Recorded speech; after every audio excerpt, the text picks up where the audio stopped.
Hey,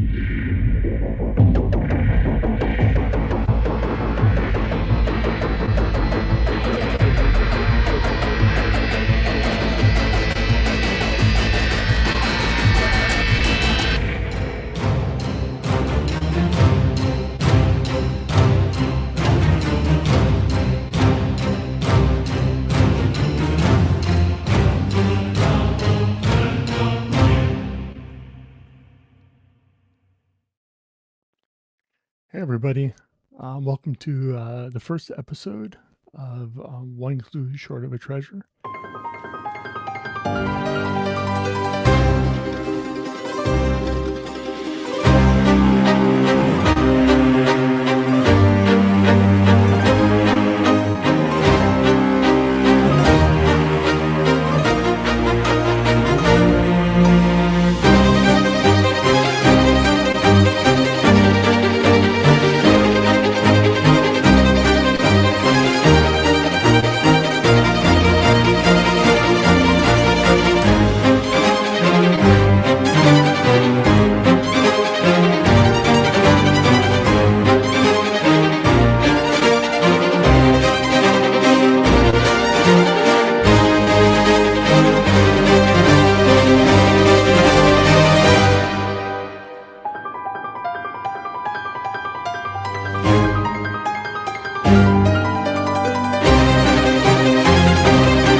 All right, everybody, let's see. We got to add everybody here to the stage. Let's see, who do we have I can't here? hear. Right. Huh. How can you hear now, Cynthia? Yes, thank you. All right. Well, I said I was going to do it differently here, but anyway, this is why I don't have planned scripts on everything. So, welcome everyone to our 1-year anniversary. And me and Laura would just like to extend our gratitude for all of the people who've watched us and supported us over the 1 year. So thank you very much. And Laura, would you have anything you would like to say as well? Well, right now, I'm honestly a little choked up and emotional after watching your intro video. Like, it has been such an incredible year. I remember when you pitched the idea to me about doing this channel. I remember when you recorded that episode 1, and I adore seeing the transformation in you throughout the year and your confidence growing, but then also to see the faces of all the people who have brought such incredible content here on the channel, and to be gathering with several of those people tonight, and some new faces. So yeah, I don't know, I'm jazzed plus emotional. So yeah, I was a little emotional making it myself, I'd have to say. And it's been through a few renditions. I've shared a little bit here and there with a couple people, and I'm Biscuits back there behind you, and that's good too. He probably will have to come over and say hi. It was really a lot, to be able to meet so many great people. I mean, I wanted to make sure I added everybody on the video, and if I missed anybody, my deepest apologies. But it was rather emotional putting it together. So I want to thank everybody, and thank everybody for being here tonight as well to celebrate with me. We also have a couple people will probably be joining us later, but before we get any further, I do want to say we are giving away a bunch of 3D bronze boxes. All of 3D bronze boxes, actually.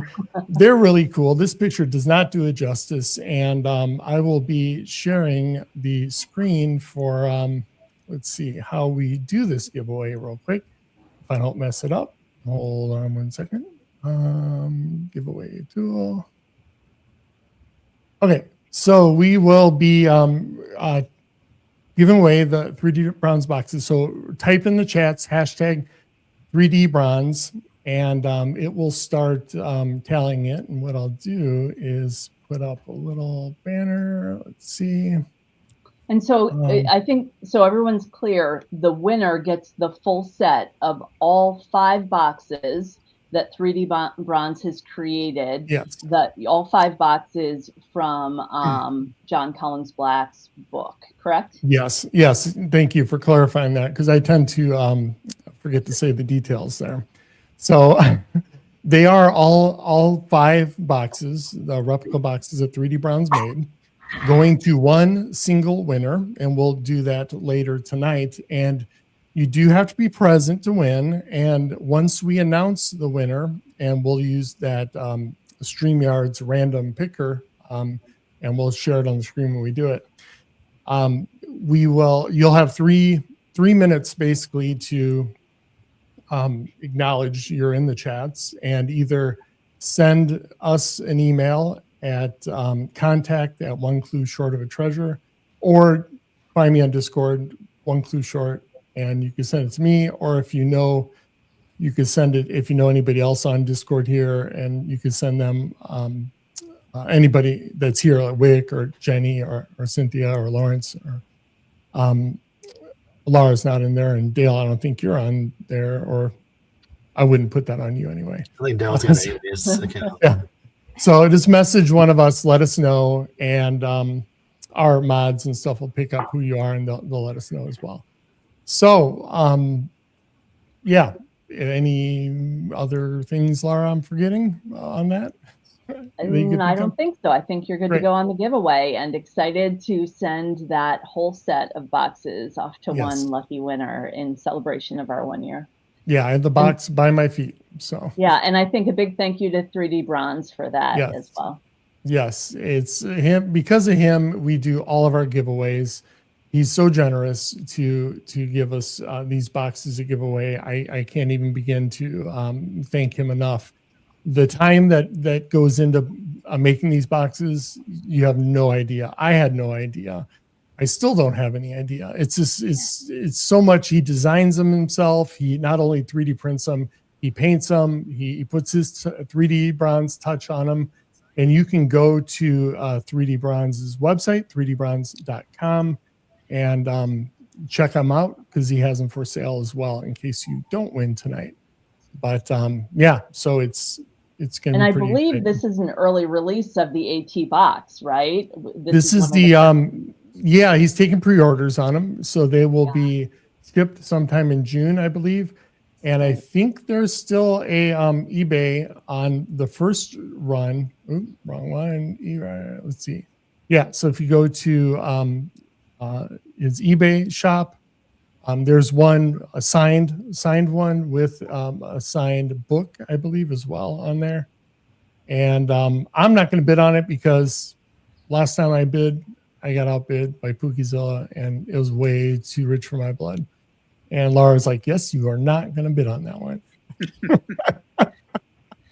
I already hit my allowance this month anyway, so sorry about that.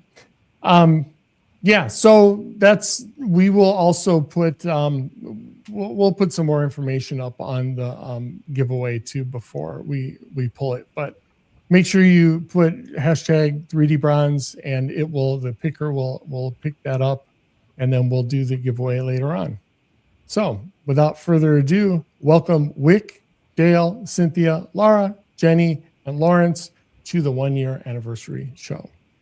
Congratulations. Thank you. Thank you. Thanks for having us. This is Happy great. Anniversary. Well, thank you, Jenny. This is great. And to be surrounded by such treasure hunting icons in either outgoing boots on the ground, or Jenny is the matriarch, I always say, of the treasure hunting community.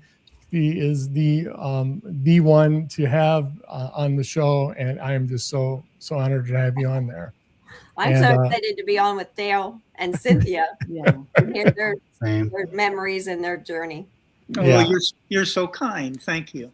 Well, speaking of Cynthia, I believe you had a video that was posted not too long ago, which was pretty cool. And you want to tell us a little bit about that?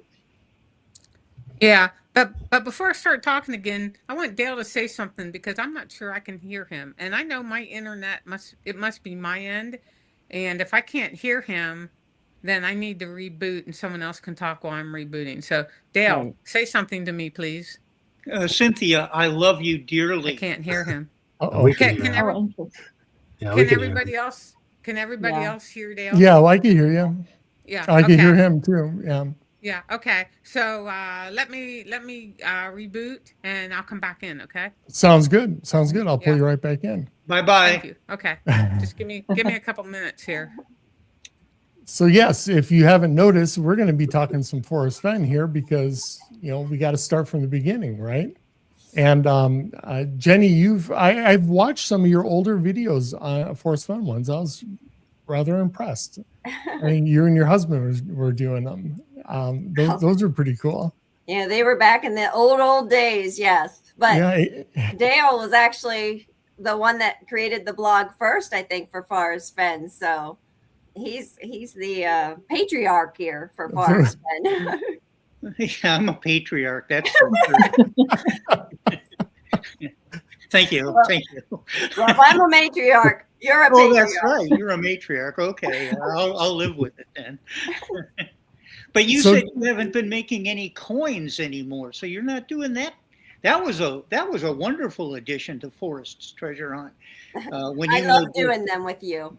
yeah, that was when you made those coins, and it was just a great side hunt. That was They a lot loved of it, fun. yes. Well, maybe if do you ever have plans to get back into the treasure hunting world? No, No. no, I haven't. I was so bad at forests. I mean,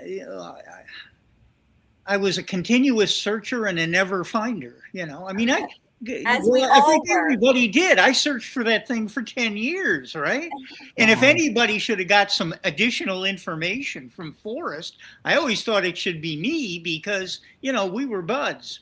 But that guy never gave me any information at all. And Cynthia will come back shortly, but she can vouch. We talked today about that, and it finally dawned on me.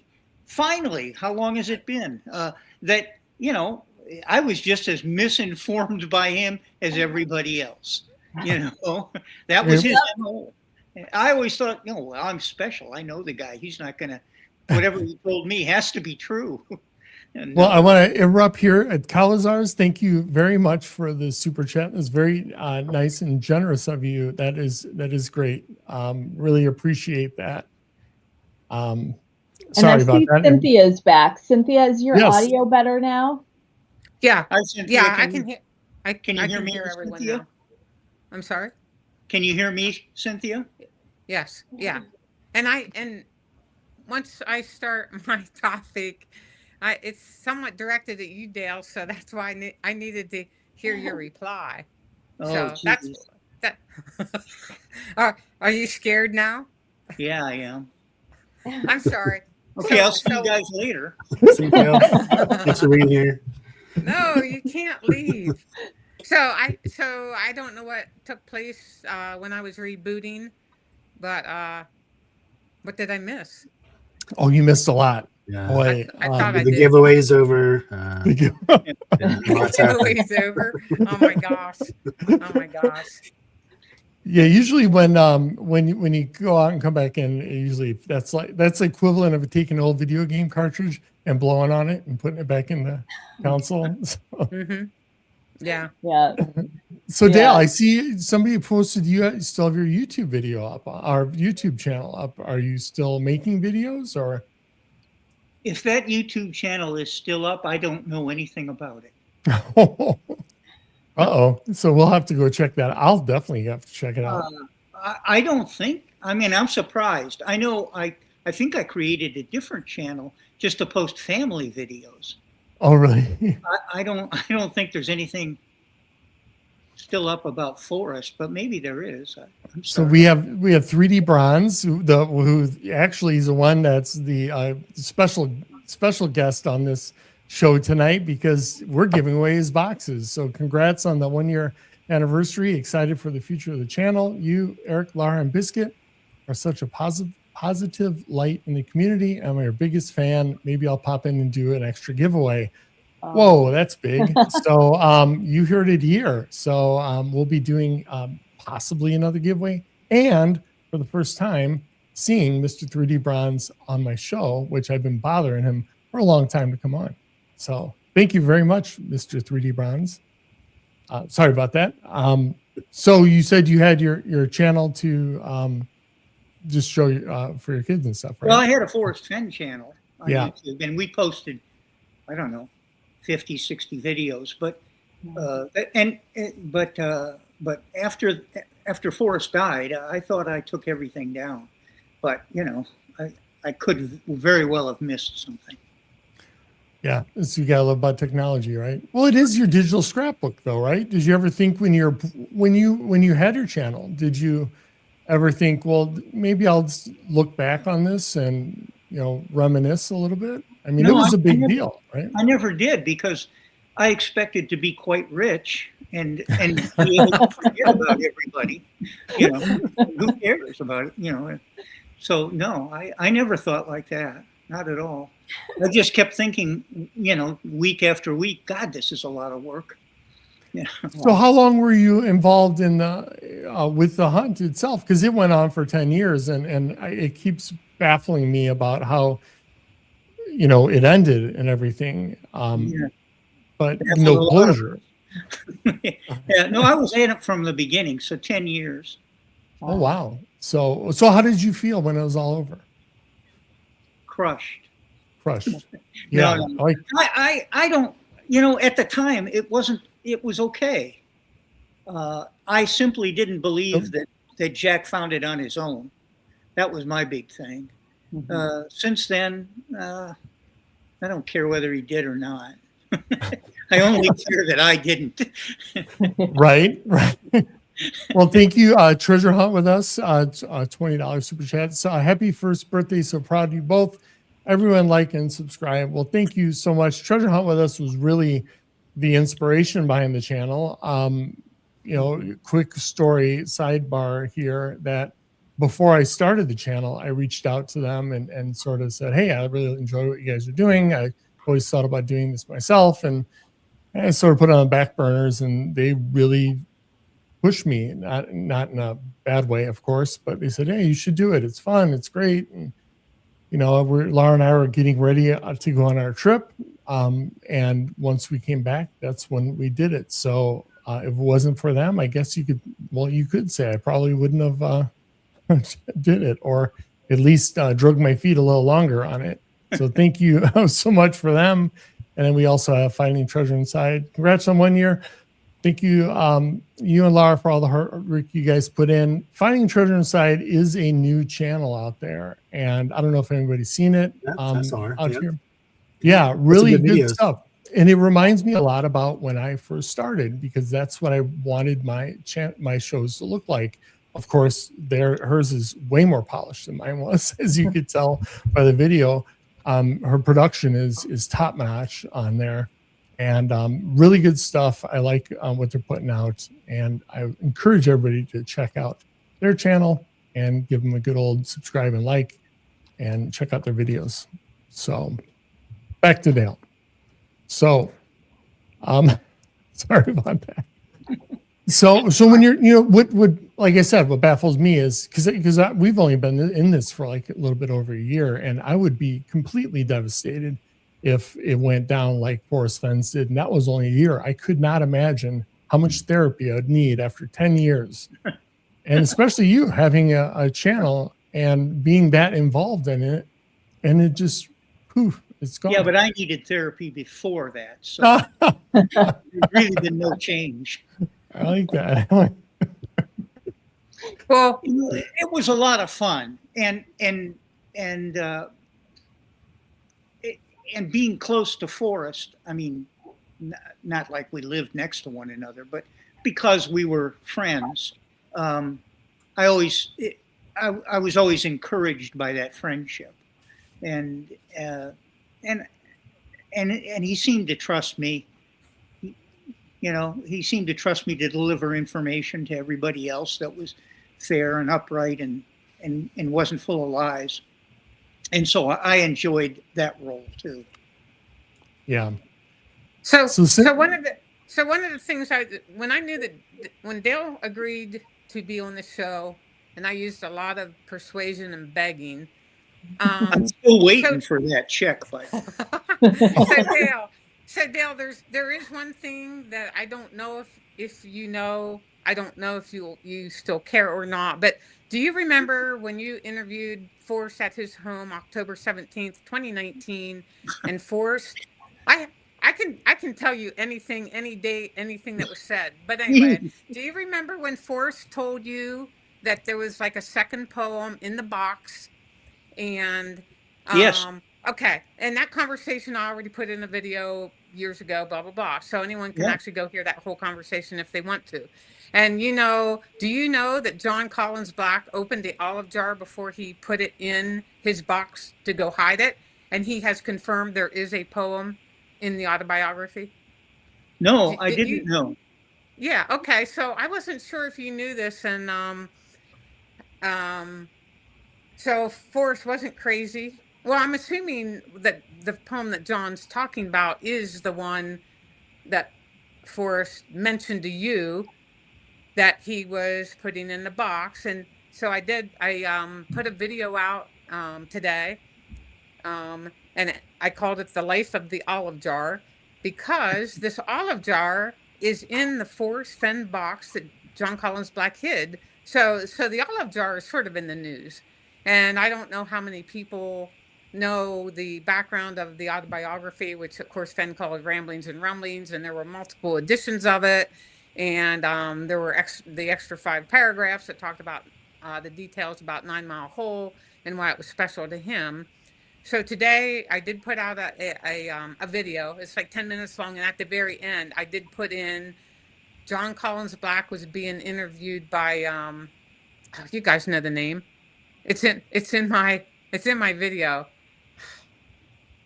The American Treasure American podcast. Treasure. It's the Yeah. podcast. Yeah, American Treasure, Dave Colonna. Yeah, Dave Colonna. So I have like a 1 minute or less quote where you can actually hear John Collins Black talking about what's in the olive jar, but he was still very, very vague. But he did admit that he read the whole autobiography that's in the jar and that there is a second poem in that autobiography. However, he also said that there is, just in his book, I believe he also said there's more than the autobiography in the olive jar, but he has not disclosed, as far as I know, what else is in the olive jar. So that's sort of why the olive jar is back in the news. Okay. FYI, for you. Really quick, Emma, thank you so much. You both doing amazing things. Amazing things come from positivity like yours. Thank you so much. I did not want that to go unnoticed. So sorry about that. Well, that's just terribly interesting to me that poem did show up, because I really felt like a dope when there was no poem after, promising everyone that there was going to be another poem. Because told me that. And I also included in this video, I had reached out to Jack after Jack identified himself, and I asked Jack if he found a second poem in the chest, and he said no. If there was one, it had to be in the olive jar. So it turned out there was. And Dale, I have one other question. As you know, I archive everything that anyone has ever emailed me, and back in I think it's December of 2020, you wrote. I will say this. Forrest told me 2 things about the chest. One thing that Forrest told me, the finder has not verified, but it's possible he will in the future. And the second thing he verified. So the fact that Jack did not have the poem, are you willing to share at this time, 6 years later, what the other thing was that Forrest put in the treasure chest that was for the finder and it was never identified? Do you remember? I mean, you know, apparently from this email, you know what it was. I Now I'm knew. really putting you, I'm really putting you on the spot. Honestly, Cynthia, I'm sure at the time I knew what it was. I don't even remember that note anymore. I'm sorry. We My- need to get some more likes on the Yeah. video. Maybe his memory will refresh. Yeah, honestly, And my memory was never very good to begin with, and now it's no better.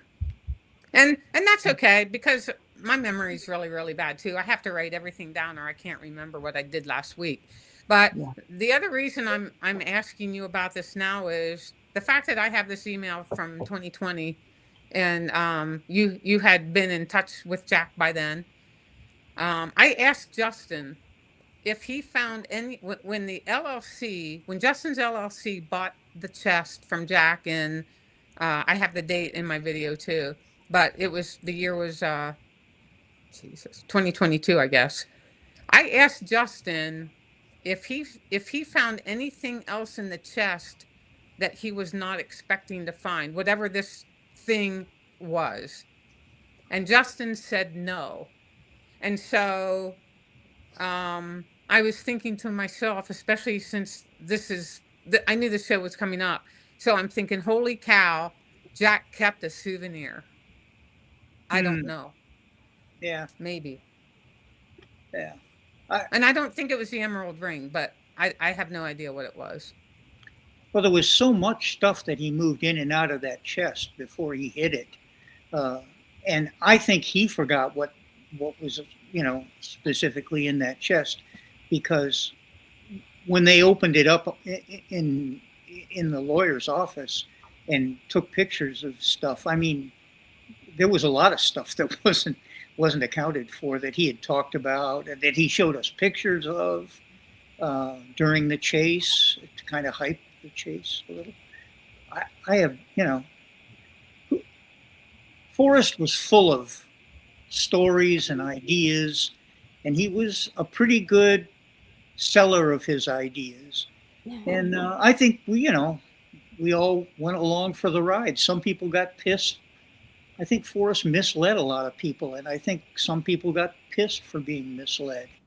And I think others just laughed it and went on, tried to figure out which was misleading and which wasn't.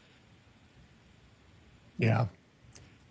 Yeah. Looking back at all these videos from Forrest Fenn, just preparing for the show, I just, like, again, it just blows my mind on how all that went down. I mean, it could have, having that much time vested into it and excitement and the emotional roller coaster over the years, over the decade, especially if you were one that was involved since day one. And then just having it found is got to be something big because it's over, but then not having that closure, that I don't know, that to me it's a pretty emotional thing to take on. No, I see what you mean. Absolutely. And I think it was, a lot of people were crushed by it. Yeah. There was a lot of people who were there from very close to the very beginning. Yeah. Cynthia, you showed up a couple of years later? When did you show up? Yeah, I started in early 2013. So I came in 2 years after it had already launched, I guess. Yeah. But And it was at the end who had been there from the very beginning, and there were a lot of people. I mean, I could go back and look at my email and pull up some pretty torrent language about about folks. And I mean, I think it took a lot of time for a lot of people to believe that it actually had been found. There was just a whole sense of and then I mean, as you said, and Forrest never admitting where it was at. It didn't help any. It made people feel bad. I mean, search for something for 10 years and then it's found and you don't even get to find out where. Yeah. Oh, I couldn't. I mean, Jenny, you were into it early on too, right? Well, I had heard about it when it first started, but didn't pay any attention to it, thinking it was just another, random treasure hunt. But in 2012, I got serious. And then in 2013 were the first 6 questions I did with Forrest Fenn. So, yeah, we got started late 2012, did the 6 questions, and then we were hooked from then on, because it was like, oh my goodness, this is the real deal. This is actually, there's an actual treasure hunt of gold in the Rockies. It was the biggest thing at that time. And then, of course, right after I did the 6 questions, he went on the Today Show, so then it just blew up from there. Mm-hmm. Yeah. Now that being said, once John's came out, what were your guys' initial thoughts on that? Were you like, oh no, not again? Maybe No, Jenny, we'll start with you.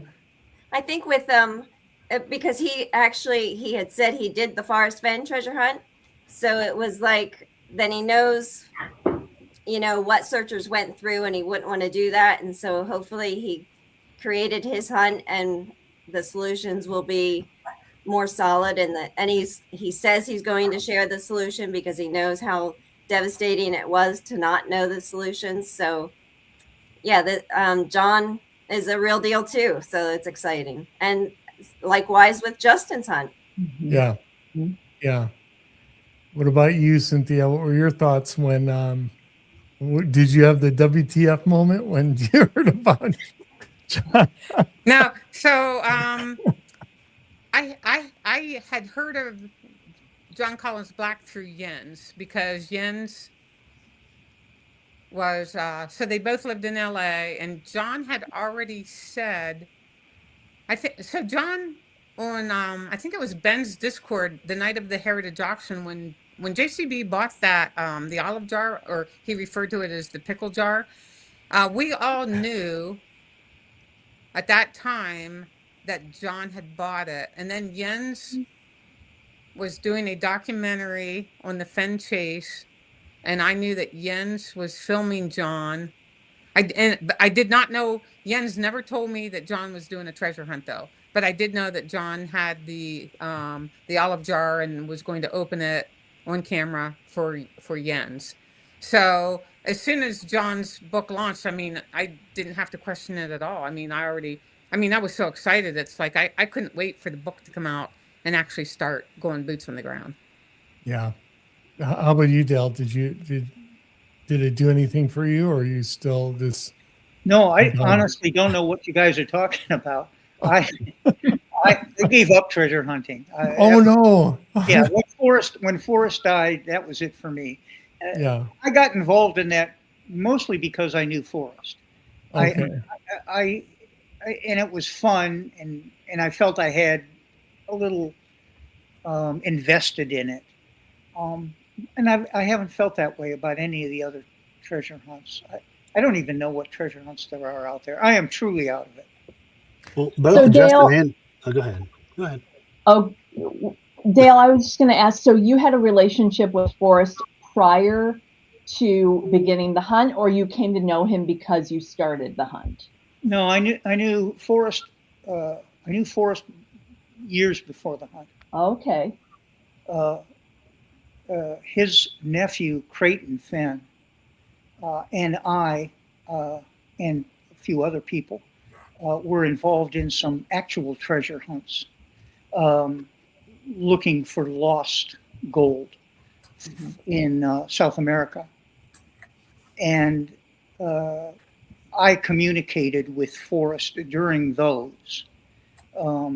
Forrest was one of the folks we talked to about selling, marketing the gold and elements that we were finding on these ships.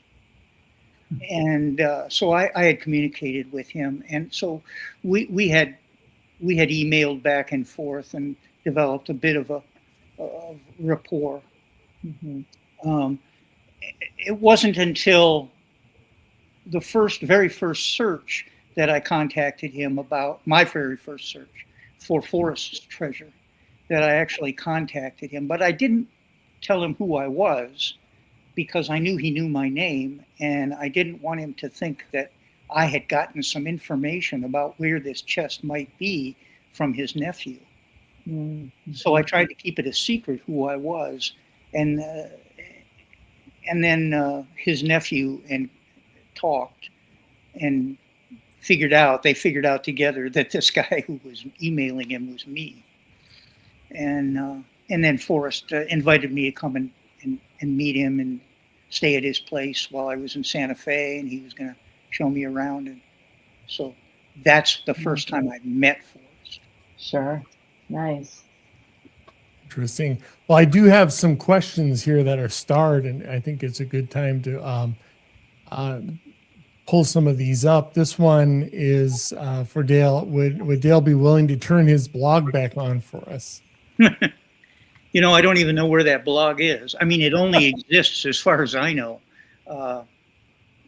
in the archive, the Internet Archive. Yeah. And I don't think somebody else, I think, took the blog's name or the blog's URL. It was at DaleKnights'll.com. And believe it or not, somebody else took DaleKnights'll.com. Really? Yeah. But they threatened to do that throughout the hunt. They didn't like the information. A number of folks didn't like the information that I was putting out on it. And so their revenge was going to be to steal it if I ever turned it off. I turned it off, and I think somebody else grabbed it. I don't know if they're doing anything with it. I've never looked. We got another one. Any hobbies you've picked up since Fenn's hunt ended? No, but I will say I've gotten a lot of use out of my photography in the past 10 years. So that was my hobby before, and I returned to it. And I now have a website, if anybody cares, with mostly just my photography on it. So that's DaleKnights'llPhoto.com. Great, great. We have one here for Cynthia. Thanks for sharing about Fenn's autobiography. I was just wondering, where did the 5 extra paragraphs come from? Is that something that was published already? Yeah, so basically so the autobiography is called Ramblings and Rumblings. And I think it first came out publicly in 2019 towards the end of the chase. But it was edited. It didn't have everything in it. That version did not have everything in it. And then there again, I first saw, so these 5 extra paragraphs about 9 Mile Hole, I first saw from Jens. He had the whole document, the entire unedited document. And the first time I read those 5 paragraphs about 9 Mile Hole is when he was here at my home he was filming me there again for more stuff for his documentary. And he actually set it up to where I read those 5 paragraphs on camera, and it was going to be part of his documentary. And I will say, I've done a lot of media over the last 10 or 12 years, and that was by far my most favorite scene I ever shot. Jens actually he took my kitchen table, my round table from my kitchen, put it under a really cool light in my dining room. Gosh, actually, I have an NDA with him. I don't know if I'm allowed to say this or not, but I guess I will. This all took place like 2 or 3, or no, 3, at least 3 years ago. But anyway, he set up this awesome scene and set where he used candlelight. And then I read these 5 paragraphs. And it was the first time I ever read these extra paragraphs. And when I got to the part where, I mean, hell, I'm about ready to cry now. I can't really even talk about it, but it was really, really good. So that was the first time I ever read it. And then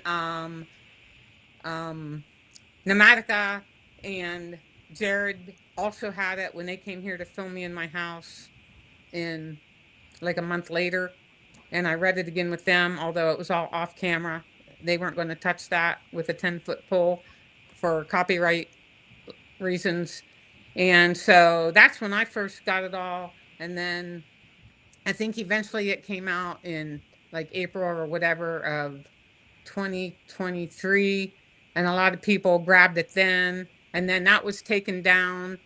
So I've shared a lot of it, but just not the whole thing at one time.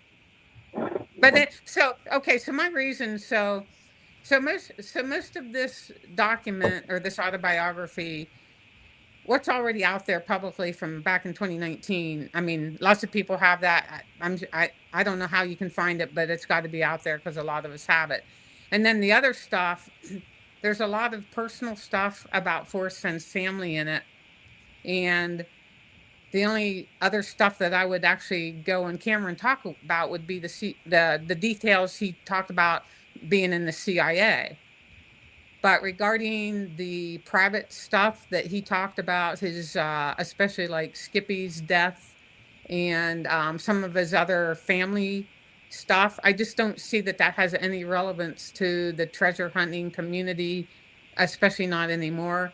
And I just feel like some of that stuff should be private, unless the Fenn estate wants to put it out there, so be it. Or if that whole thing is in the olive jar and the finder wants to talk about it, then that person is the one that gets to talk about it, not me, in my opinion. Yeah. I'm curious about the potential theories on the significance of that second poem. What do you think? Oh, I hope whoever finds it publishes it. Or I mean, I don't think there's a copyright infringement problem if the person makes it public what the second poem is. I mean, there's the Fair Use Act. So mostly I think, and just like me putting the 5 extra paragraphs out there. I mean, in my video, I even talk about how I reached out to Carl Summer, the Fenn estate lawyer, to make sure I wasn't violating any copyright issues. And so if you just do pieces of it, it's no problem. I think the problem is if the finder of the Fenn box opens the olive jar and wants to read the entire autobiography that's in it or publish it, I think that would be a copyright problem. But if you use the Fair Use Act, there's a certain percent you can talk about. So it'll be up to whoever finds the Forrest Fenn box. Yeah. We Or have that it's a second treasure that's out there, that Jack Stoof and JCB are the only ones that have the clues right now? Or is it a personal poem, you think? I think it's because John, on an interview, John said something more about what he read. I mean, he talked about that he's read the autobiography. He confirmed there's a second poem, and then, but a different time, he talked about something else in the olive jar, and he also talked about how it didn't seem to be really significant or important to him, but it might be to like Forrest Fenn searchers or the chase community. So I just assume it's going to be something that Forrest wrote for the finder, and it'll be sentimental. Well, But I don't know. in 2014, and I have it written here, or I have it posted here, there was a featured question that someone asked about, and he said it was when Forrest teased about there being something else in the treasure chest. He said, "Oops, I forgot. There's one thing in the chest that I have not talked about, except to say I don't want to talk about it. It is something saved, especially for the person who solves the clues." So, I mean, and maybe the riddle, maybe he was referring to the riddle. So it's hard to say. Yeah. Wiki, you're going to say something?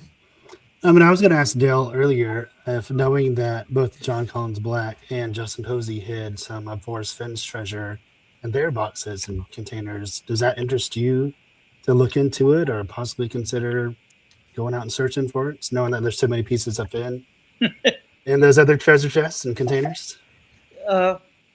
Yes, that makes it more interesting for me, and maybe I will. But honestly, Nice. I didn't really know that. Yeah. I Breaking news wasn't- to you. Yeah, I wasn't keeping up with what other treasure hunts were out there and what other people were doing. So no, I didn't know about it. But now that I know about it, who knows? Yeah, I might, Now we all have some competition on the Fenn box. I know who my team's going to be. They're all in this room right now.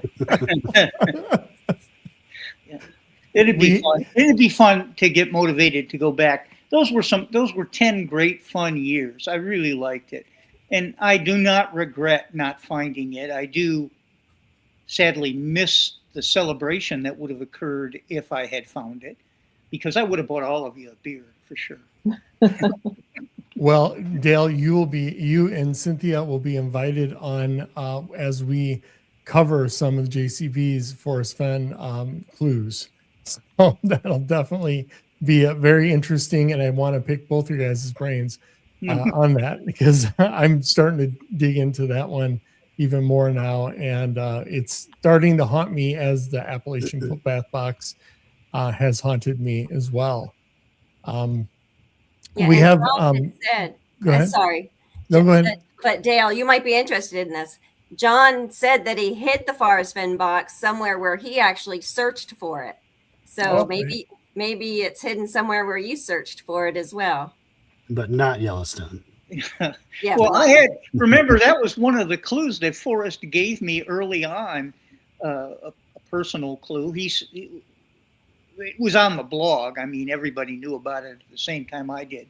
But he told me that I had been within, Cynthia and I were talking about this earlier. I think he said 100 yards of the chest somewhere on and by that time I had been looking for, 6 months in Santa Fe and back and forth between Santa Fe. He didn't say it was someplace I was looking. He just said it was buried, 100 yards from someplace I was.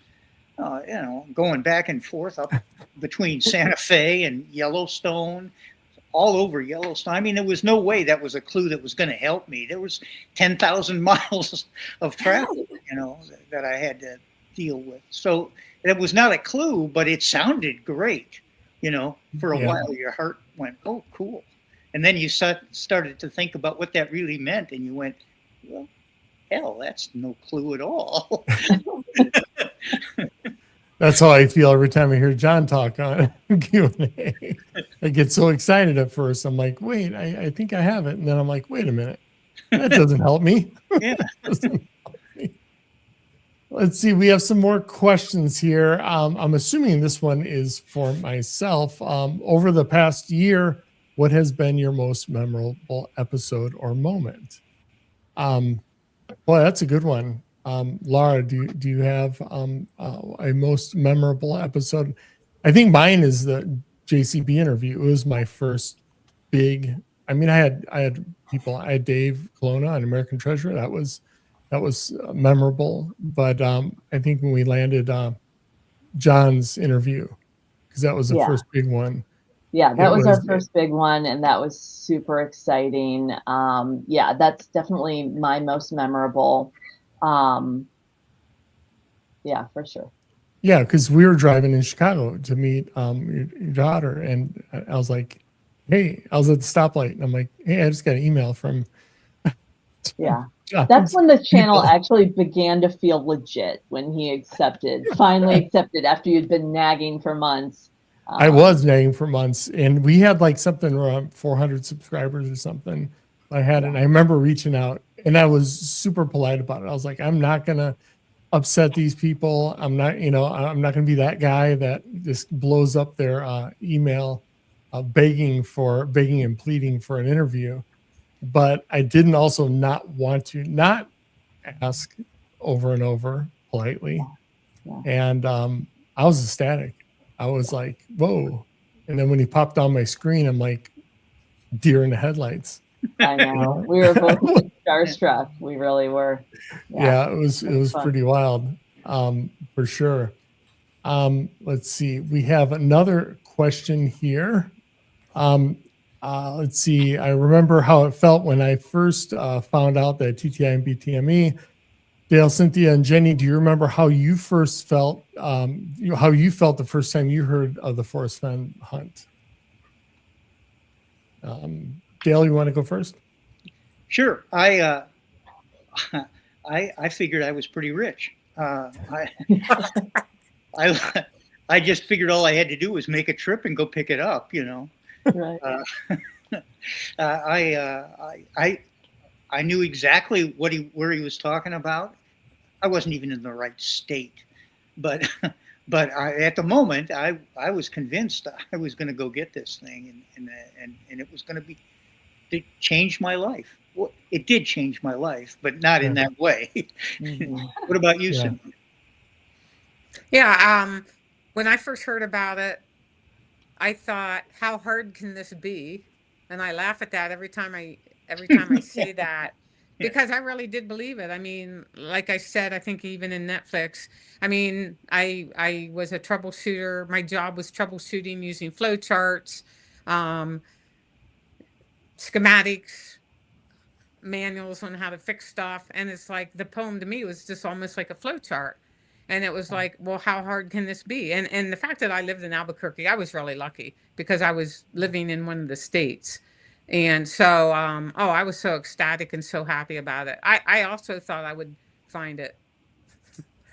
But then I realized I don't know how long it took, and then it's like, no, I'm probably just going out hiking and having an adventure and going for a good time, because I mean, it got to the point then where reality set in, and it's like, nah, I'm not going to find it, but I don't care. I'm going to still keep going, which is how I feel today about JCB and BTME. So Yeah, after a while, I think certainly you and I, and probably most other people, we're just in it for the fun. It didn't make any difference whether we found it or not. I mean, that would be wonderful, but it was fun to go out and look for it, and that's what we were in there for, was to go out and look for it. I couldn't wait till the next time I would have an opportunity to go to Yellowstone or wherever I was looking, and because I had some new ideas, and I felt like I was getting closer every time, but it wasn't about. It was just about the fun of being out there. And it was the fun of looking for it and the chance that I might find it. Yeah. How about you, Jenny? How did you feel the first time you heard of the hunt? I know you talked a little bit about it earlier, but I want to. Yeah, like I had been into the treasure hunt world earlier, like since like 205, and there were a few hunts that had gone under and other hunts that came in and out. And it was like, then this one came in 2010, and it's like, yeah, okay, whatever. I was working on another hunt at the time, and I didn't believe in it. And then, like I said, then I found out, wow, this is for real. And then it was just exciting to think about. Yeah. And go out and travel. We traveled a few times out west, and we loved it. So, it gave us, a lot of joy through those years. Yes. Yeah. Hey, Cynthia, do you remember? Somebody was talking about the greatest moment of the chase. Do you have I'm just curious. I don't mean to take over your hosting job. No, but I'm no. curious what Cynthia's favorite search led to. What was the moment for you that was just one of the memories you will never ever lose? Well, Dale, you should be happy to know you were a huge part of it, because it was. Oh, you're not going to talk about that. It was the first time I was ever in Yellowstone National Park, and you were the guy driving me, and you were so kind. This was right after we did the, was it ABC Nightline interview with the guy eventually it was on Nightline. Anyway, it was the first time I was ever in Yellowstone. And you were so gracious. You took me in your van, and Molly was with us too, if you remember. And you took me to all the Forrest Fenn related places in West Yellowstone, all through Yellowstone National Park. And you really, really caught me up on a lot of things that you knew that I didn't. But just the fact that it was the first time I was in Yellowstone, and you were my host and my escort, that is by far my most favorite time. Not that I was actually boots on the ground that day, but that's one of my best memories ever. My peak moment of fear was when you and I were searching along Grayling Creek. We were with some crew. Yeah. Who was filming us. Was that the same crew? I don't remember. Yes, that was it. That was it. And and you called me over to look where you found this dead deer. You called me over to look into that, and it suddenly realized to me that we were looking at a bear cache. That was food for some bear, and we were right next to it. That was not a good place to be. And I remember that that was a thrilling moment, and I think we got out of there as quick as we could. Oh, But boy. But No, that was another nice moment. You never told me your fear until after it ended. And Molly, my dog, was there. So in hindsight, we're lucky that the bear didn't come out and kill my dog and me and you. But I didn't. And he could have been so standing, 100 feet away, watching these two yokels messing with his food, and decided it wasn't what he wanted. yeah, and when I realized it was probably a cache of some kind of a wild animal, I mean, I actually have pictures of this that I could find and post. What was so weird about this dead deer, and it was a huge mule deer, the front legs had been pulled off of it at the shoulders. So, Yeah, I mean, it wasn't just like it was a mangled up carcass. No, this definitely, it's like, well, I've never seen that before, and that's probably not good.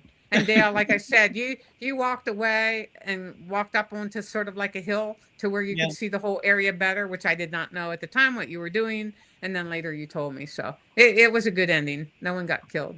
Yeah. Oh, funny. We got another one here. If this for Cynthia, if you were to design your own treasure hunt tomorrow, what is one thing from current hunts that you would absolutely refuse to include or do differently?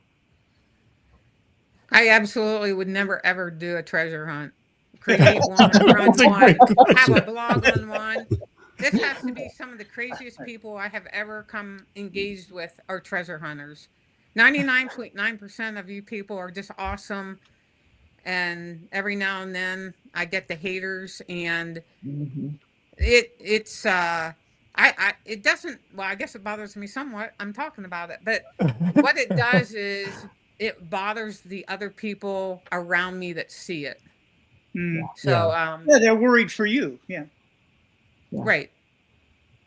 I remember when somebody posted on my blog video footage of a drive-by of my house and said, I know where you live, sucker. And I thought, oh shit. You know? Yeah. You know, the haters and the that's hard to deal with. Yeah, I can imagine. We got one for the whole panel here. We got Huck Soul. He's the one that's doing X Marks New Jersey. His treasure hunt. Everybody check that one out. Curious what everyone on the panel thinks. Whose treasure gets discovered first? Justin's box or John's? Or Justin's container or John's boxes? I'm assuming he's one of the five. I don't know, Wick, what do you think? We'll go around the board here. Justin was surprised his hunt or his container wasn't found after a few months. I'm going to say beyond the map's edge. All right. Dale, do you have any info to chime in on this one? Or Well, absolutely. Justin's is going to be found because that's the one I'm going to go after. Ooh. All right. Lawrence, do you have a thought on that? I think Appalachian Trail first, then Next Justin's. 2 weeks from now? Yeah, then Justin's. Week and a half, probably. Pick your next one of JCB's. Yeah. All right. Yeah. Jenny, how about you? I'm going to say the Appalachian Footpath box. Yeah. How about you, Lara? Yeah, I think that one or two of John's will be found this summer. So I think AT quite possibly could be found this summer or in 2 weeks when we're boots on the ground. When you're searching, yeah. Yes. How about you, Cynthia? I think it's going to be one of JCB's boxes. I keep waiting for someone to do breaking news that Pokemon or AT was found. The PNF box, just even though there's so many of us looking, and it's not just Tahoe. I mean, there's a lot of people looking at that have good ideas for various parts of the U.S. but it just seems like John really hasn't given any kind of confirmation that anyone's close on that box that I'm Yeah. aware of.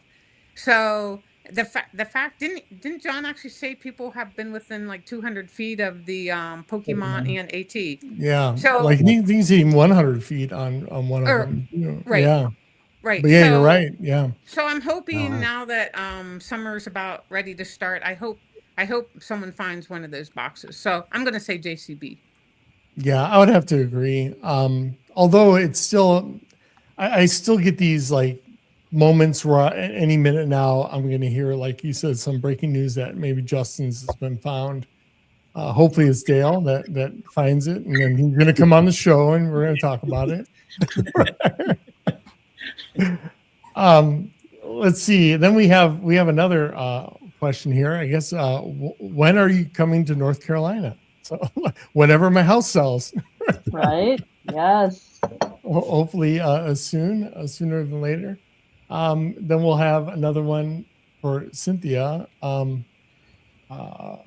food, that wasn't the one, I think. Nope, sorry. We have Cynthia. What hunters are you currently working on? Assume hunts. Hunts. What hunts? Yeah, hunter. Well, currently, as in tomorrow, I'm looking for the JCB Past and Future box up in the Lake Tahoe area. And then when I have time to get back into the Idaho, Wyoming, Montana area of the Rockies, I will be looking for Justin's Beyond the Map's Edge box. Oh, nice. And we have this one's for Dale. Where would you place the Quake one? Quake guy. Is this a? Not I don't sure know. on that. I don't know what that means either. I'm sorry. Okay. We have a super chat from 3D Bronze. They never knew it was the chase, and they saw it and not the quarry. I see my memoir as being a story ordained by some unknown hand. It came to me at 80 as though my entire life had been waiting for the moment. 3D, can you please come on the show and elaborate on that? Maybe if 3D comes on and explains what his super chat means, then that would be great. He's talking about the Forrest Fenn memoir. Yeah. So Okay. So Forrest actually wrote it as he was approaching 80 years old, and that was a quote that Forrest had said about it. But we still need it would be great if 3D Bronze would come on here and talk. Yeah, that would be really great. Wink, wink. Yeah, then we could start doing some giveaways if he came on the show. That'd be great. Let's see. We got one for Dale here. Where would you place Hebgen Lake area on a scale 1 to 10 for importance in the Forrest Fenn hunt? Well, now that we know where it was actually located, virtually no. Well, I mean, I think he's referring to Without that knowledge, I guess. yeah, or even for John's, right?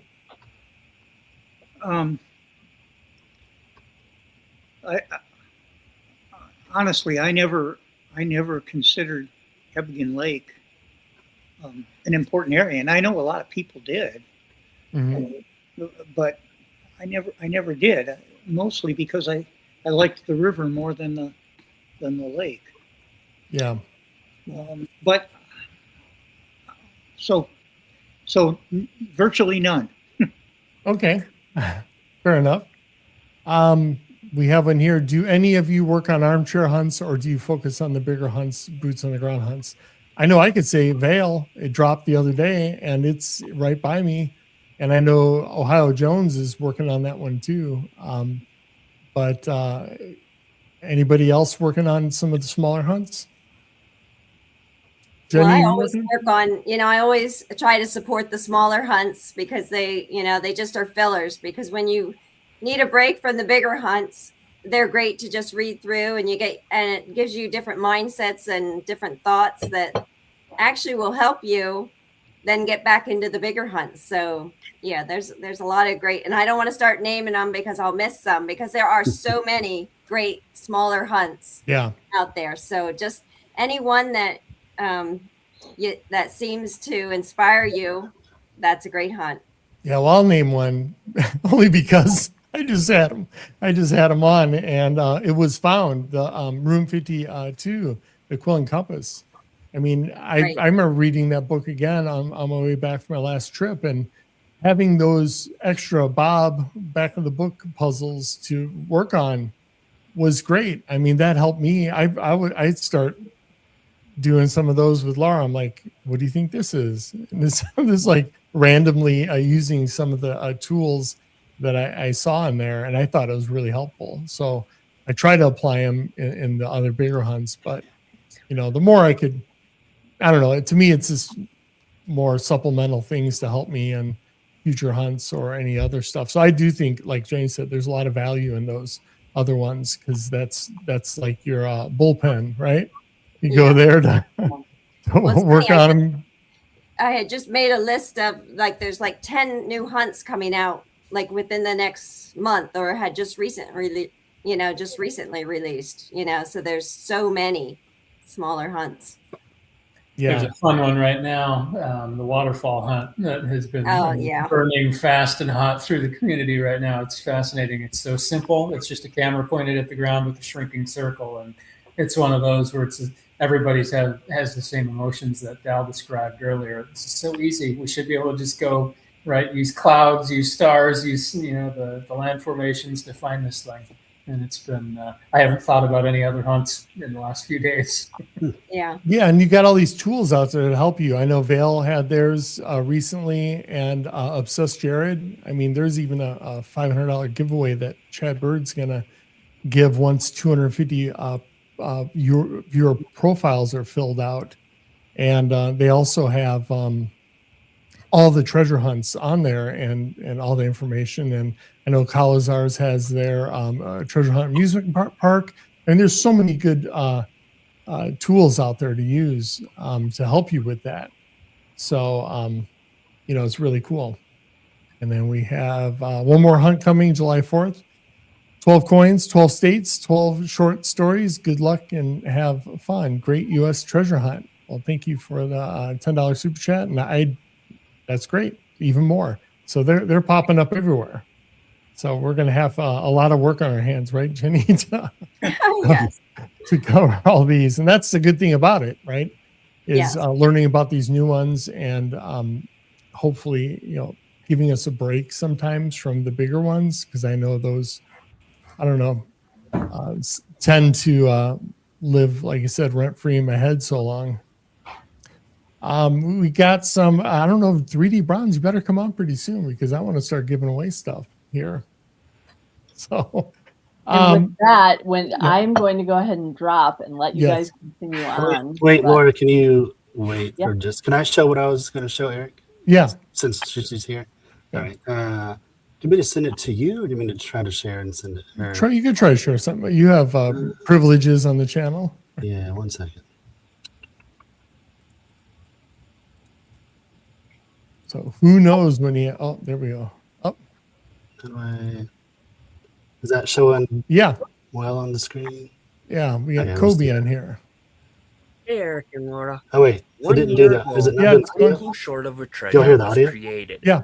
And in that short amount of time, you've both built something really special within the treasure hunting community.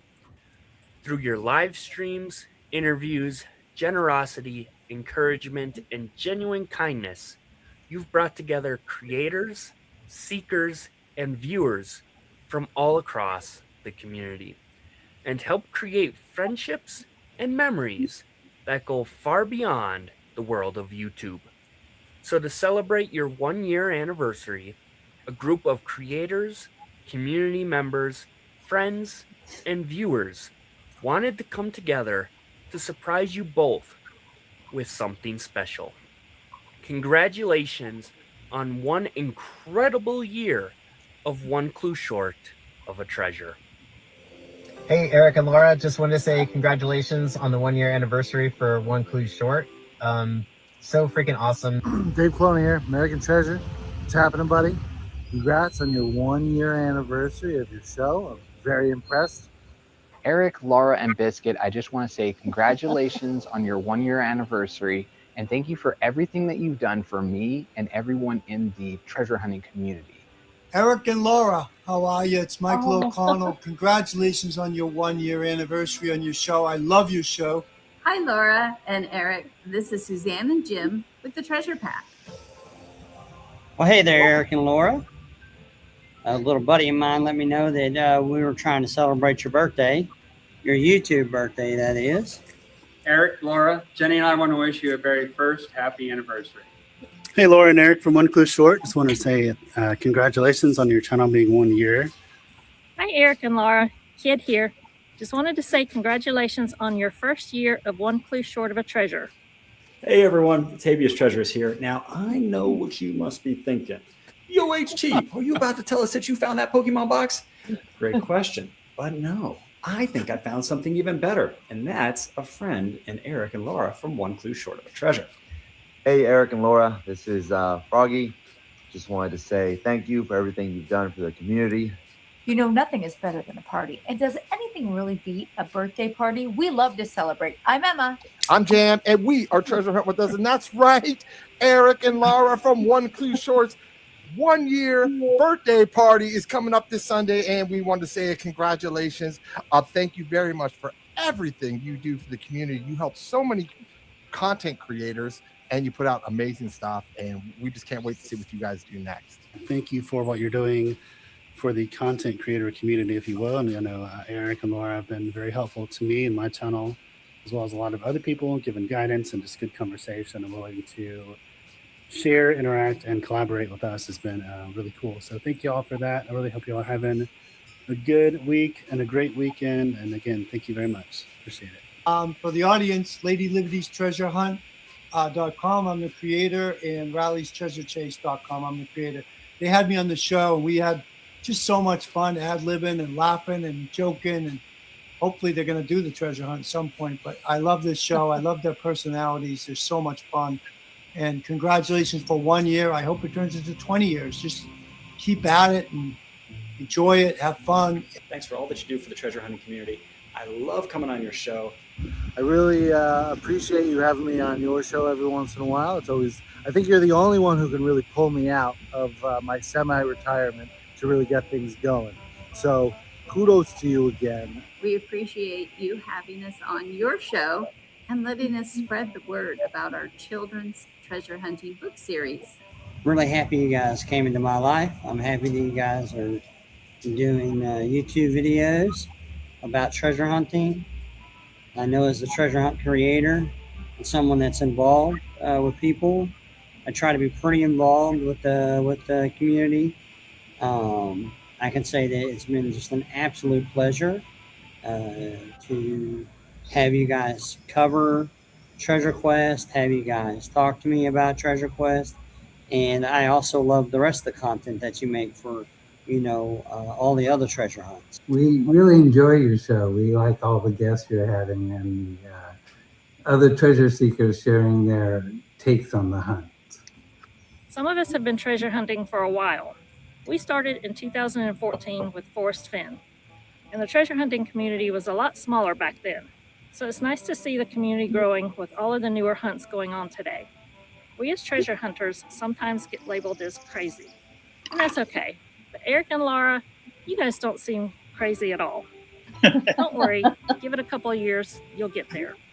But we enjoy watching your videos. Your insights and discussions are always great. You guys are doing a fantastic job. I love the content that you guys put out. Your guys' personalities are so great, especially when you guys are together on show. Love watching you guys.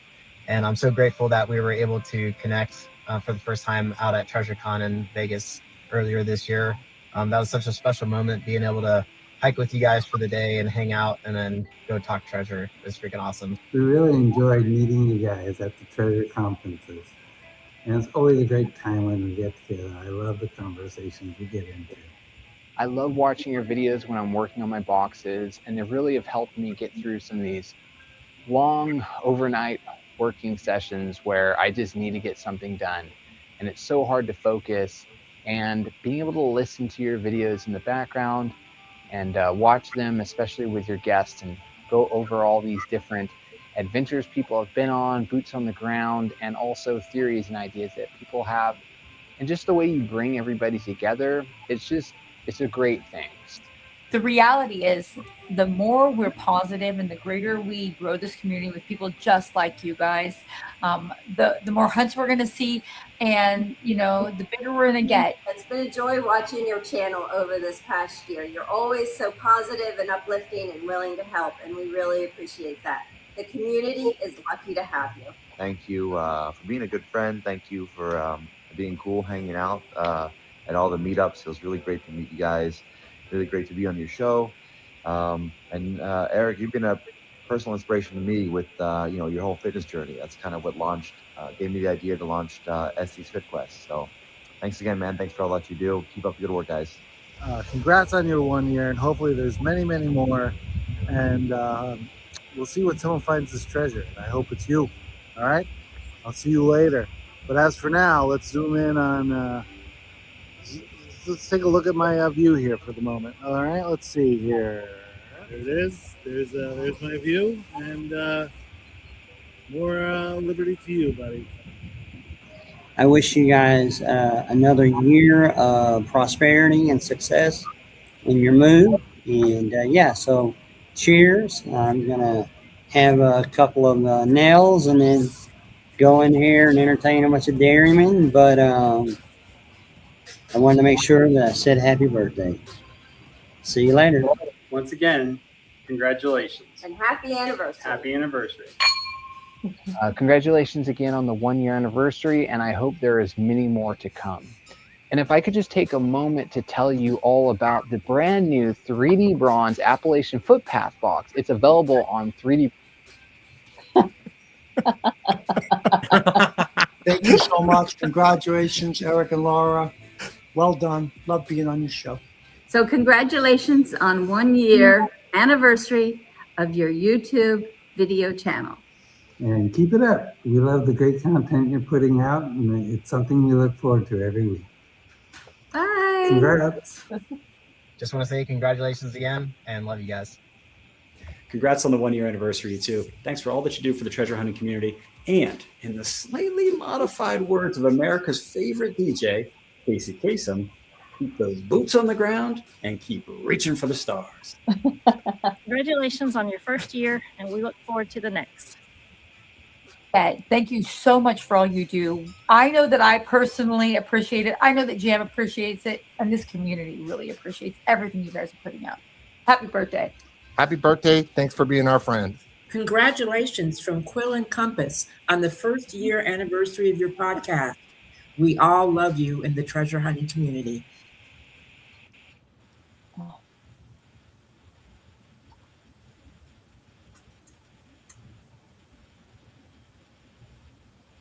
There you go. That was wonderful. That was I am amazing. speechless. Oh, how special, how incredible that was.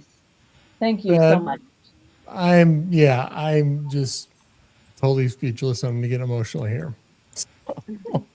Yeah. That was wonderful. That was I can't even put words to it right now. I'm just sort of taken back by it all. Yeah. It's what? very Dale, you said something a bit ago about how the hunt changed your life. And so, it's not necessarily about finding the treasure, right? One person is going to find that, but about the journey that we're all going on. And the hunt has changed our world in so many ways, like incredibly for the positive. Like it has been such a wonderful thing for us. And getting to know all the people connected to the hunt and just, Eric, our health journey has been incredible. And just, the move was inspired by the hunt, all of that. So, yeah. And I'm sure that that's the case for everyone. Everyone has a story about how the hunt has impacted their world. So Yeah. that's really cool. Well, yeah, and congratulations to you guys from me too. Yeah, I appreciate that. I appreciate everybody that that I've crossed paths with. It's been such a good a great experience. Like Laura said, we found the treasure. The real, to us, this is the really treasure for us, and I mean that with 100% sincerity. It's not some just cheesy cliche, and now I'm lost for words and I'm mumbling on. So we'll get on with the show. Yeah, get on with the show, and I'll watch from my phone. But thanks Yeah. for you guys for the first hour. Thank you for joining us, my dear Laura. Yeah. Thank you, Laura. Yeah. I have a question for Dale. You mentioned filming with Netflix and Cynthia before. Did Netflix ever approach you for potentially being on Golden Greek? Was that ever presented to you to be on the show? I don't think so. No. Cynthia would probably know if I was better than I would. Was I, Cynthia? Yes, I was. Yes. I remember it quite well now. No, honestly, I don't remember. It's all good. Just curious. I'm sorry. Eric, do you want to try to get caught up on some of the questions? Yeah. First of all, thank you so much, Treasure Hunt with us. Laura, thank you for joining the show and becoming a hunter. Hunter, you're amazing. Have a great night. That's so great. Like I said, Treasure Hunt with us. One of the first shows I've watched when I first got on here. Actually, Jenny's was the first voice of the treasure hunting community when I first got my book, other than John's, right? other than John's voice. But that's when I hear Jenny's pop up on the on my YouTube feed, it just brings me back to day one. It's sort of like watching John's original video he had on when he introduced the hunt. It's just really good feelings. I just don't want all this to end at all. It's a really great thing. Do you want me to read through some of the questions and share? Yeah, why don't you read through them? All right. Yeah. First one here. Subman, well, for One Clue Short, I believe. Yeah. As of 1 year in, do you plan to continue with the live streams on Sundays? Love them, by the way. And or do you have additional ideas in the works? Thanks for all you do. We appreciate all you do. Yeah, so the live streams started their journey, because I've been busy with trying to move, and I, really enjoyed doing videos with Wick on Beyond the Map's Edge, and we'll get back to all that stuff soon. I appreciate everybody being patient with that. But yeah, I think we're going to keep going with them. I enjoy doing them. It's a great way to cap off a week. I know Sunday nights, end of the week and get ready for the new week and stuff.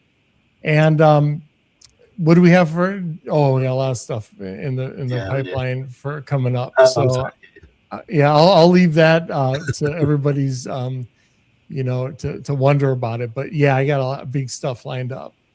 This is only the beginning. I just scratched the surface. I enjoy doing this. This is something it's been driving me nuts because I was pushing out 4 videos a week before this whole getting everything ready to move. And yeah, you're going to get a lot of great stuff coming. That's all I can say. All right. Next, One Clue Short. Will you guys come for a doggy play date and to find, I'm assuming find a veil in Chicago? Yeah, well, we're working on veil. We just got it. And I have, I looked at it the other day while I was painting my closet. All right, next one for One Clue Short. What is your favorite treasure hunt and why? Oh yeah, it's got to be for John Collins Black. His first one. It's my first love. That's why. Let's see. I guess we have a. Oh wait, we have a new. We didn't do this one, right? Oh yeah. No, we didn't. Thank you. They said they'll buy dinner for everyone who finds a chest and comes to their show. This is what keeps me going. This is great because this is like the 3rd or 4th time. And they brought it up to me in person too on this. I'm sure it's the same person. Yes, that is still open no matter where I live. Whoever finds a box, I will not only buy you dinner, I'll make you dinner if you want to even come over and we'll video it and we'll talk about it. And that was my first thing I told everybody from the get-go. Whoever finds a box, just promise me you come on the show, and I promise we'll do it. We'll do it upright. and I'll even buy / cookie dinner, barbecue, or whatever you like. All right. Question for Jenny. Do you ever hunt for the Bell's treasure near Bedford, Virginia? I Did haven't you? lately, but that was one that, that's one of the legendary treasures. And my husband Mayon and I went down there, and we found the Buford's Tavern and the chimney that's left over. And of course, it's supposed to be, I think, from 3 miles from there. And we went to quite a few areas, but it's more legendary than maybe truth. All right. Thank you. For Cynthia, I'm curious, were you ever recognized by strangers after your time on Golden Greed? How did it make you feel? I'm sure that's a yes. Yes, it was crazy in Dillon because the Dillon, Justin's Q&A, and the fact that not only was I in Dillon, other people were in Dillon, and Golden Greed had just launched not too much prior to that. It was absolutely nuts, but that was sort of expected. My favorite one being recognized was in Las Vegas at Costco Tire Center when I went in to buy new tires.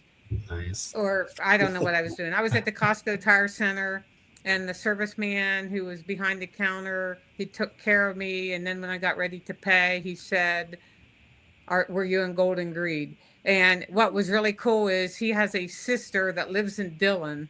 And when I went there the last time, I got the best service ever because he waited on me again. So that was a awesome. good one. That's great.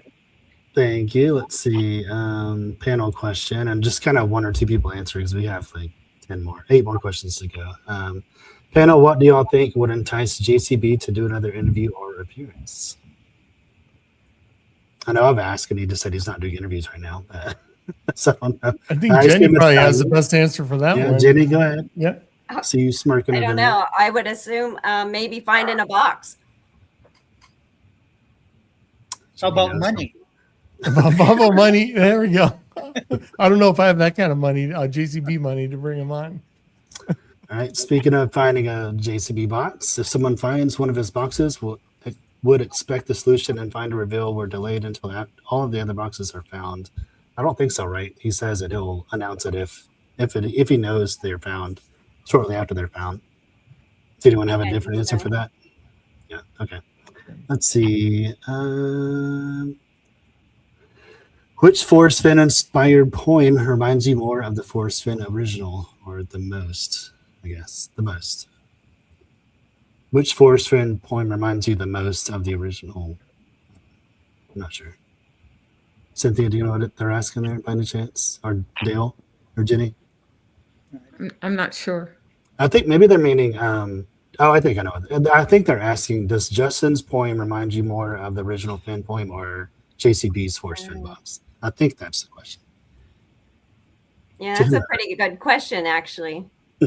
I think they're both pretty equal in a sense. Well, JCB actually has said in the interviews that his poem, he actually based his on the Forrest Fenn poem, right? Right. I mean, almost backwards from it. And Justin, I thought Justin sort of said that his absolutely was not based on Well, he says Forrest that, but Fenn. there are several things that align with the Fenn poem, if you could consider it that way. Several lines, in my opinion. Yeah, you mean in Justin's? Yeah. Yes, right. And how it's written. So he says that, but we don't know. All right. Let's see. Another panel type question. How do you guys juggle more than one hunt at a time? My head spins with JCB's 5 boxes and can't keep clues straight. Yeah, I could, real quick about it. I was like that at first. I was like, there's no way I'm going to do any other hunts whatsoever. I'm only going to stick with one. But after a while, I mean, you need that break to go, start reading about another one. And it does sharpen your mind a little bit. At least I found, working on Justin's for a while and then, reading some of the other armchair ones. That helps out quite a bit. You don't have to be as an intense of all of them. I think once you spread them out, once you walk away. I didn't really walk away, but once you start reading other ones, it's like a palate cleanser, right? At least that's the way it was for me. Yeah, I can echo that. Whenever the snow came in the winter and kind of the Beyond the Map's Edge hunt, if you believe it's up in the northern states were impacted by snow, was kind of off season, if you will. Kind of like we see at Netflix. That's when I turn my focus more to some of the smaller JCB boxes, or if I just need a break from one of the main hunts I'm looking into, I'll kind of peek into some of the other smaller boxes for JCB or other hunts. Or if one's kind of regional, like my first boots on the ground was the countdown treasure, which is similar to that circle diagram that shrinks every other day. So that was my first one. So depends on region too, I guess. Any other thoughts on that one? Or responses? Yeah, no, I agree with that. Basically, it all depends on what's like I really focus on the Appalachian footpath box because obviously I feel that it's the one closest to me. Well, other than the Vale hunts and other ones, but yeah, it's always great to take a break and work on something else, and then you can get back. And it's amazing how when you're working on another hunt, all of a sudden you have all these new ideas for the other hunt. Like it's Sure. great. So yeah. Yeah. All right. Was somebody going to answer that? No. Okay. Next one for everyone on the panel. How do you explain to new people you meet that you are treasure hunters, and how do they react? I don't tell people. I told a few, and they're always curious. Yeah, that's a good question because I started a new job and I'm trying to like explain to people. It all depends on the person I'm talking to, right? Yeah. So, Just have the book with you. Be like, hey, have you looked into this hunt by any way? But no, my name's Eric, by the way. yeah, I'm very introverted when it comes to new people. You know, if I'm comfortable with somebody, I'll talk their ear off all day long. But if not, I'll sometimes I miss opportunities. I'll be a horrible salesman. Any other responses for this one? Yeah, I never tell anybody that I was a treasure hunter or currently am. In fact, when I meet other people and I talk so much about my travels and where I drive to and hike to, and then sometimes they ask me why do I go there, and it's like, well, I just like that area and I like the hiking trails there. I don't ever tell them what I'm doing because they think we're nuts. Yeah. Hey, we got hey Shane from Waterfall Hunt here. Thanks for super chat, by the way. Would love to come in the show and talk about it. Yeah, hit me up. Contact at oneclueshortofatreasure.com. Yeah, we'd love to have Shane. Yeah, and yeah, just reach out to me on my email, and if you don't catch it, it's on my homepage on YouTube on the banner. Contact at One Clue Short of the Treasure. So.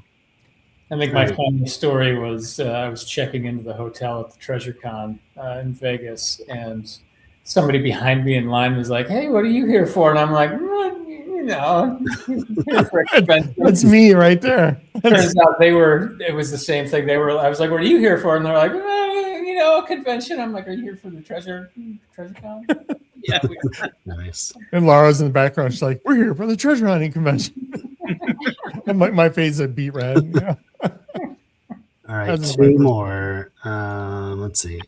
Question for everyone. What was the hardest part of the Forest Fenn hunt? Obviously, those who were in the hunt. Dale, Cynthia, Jenny, and Lawrence to an extent. No, you didn't do a Forest Fenn. So y'all three. What was the hardest part of the Fenn hunt, in your opinion? Finding it. Well played. That's the answer of the night. That is. Yeah, it was having any confirmed location, and I really believe that Forrest never wanted it found, so I thought he hit it so well that it never would be found. So, and for me, yeah, I was just going to say for me the hardest day out of all my 8 years was the night Forrest announced it had been found, and it's like I couldn't believe it was over. It was such a bummer. Yeah. Yeah. And it was, I want to say, I just want to say, this has nothing to do with his question, but it was a great community, and that's what made it fun.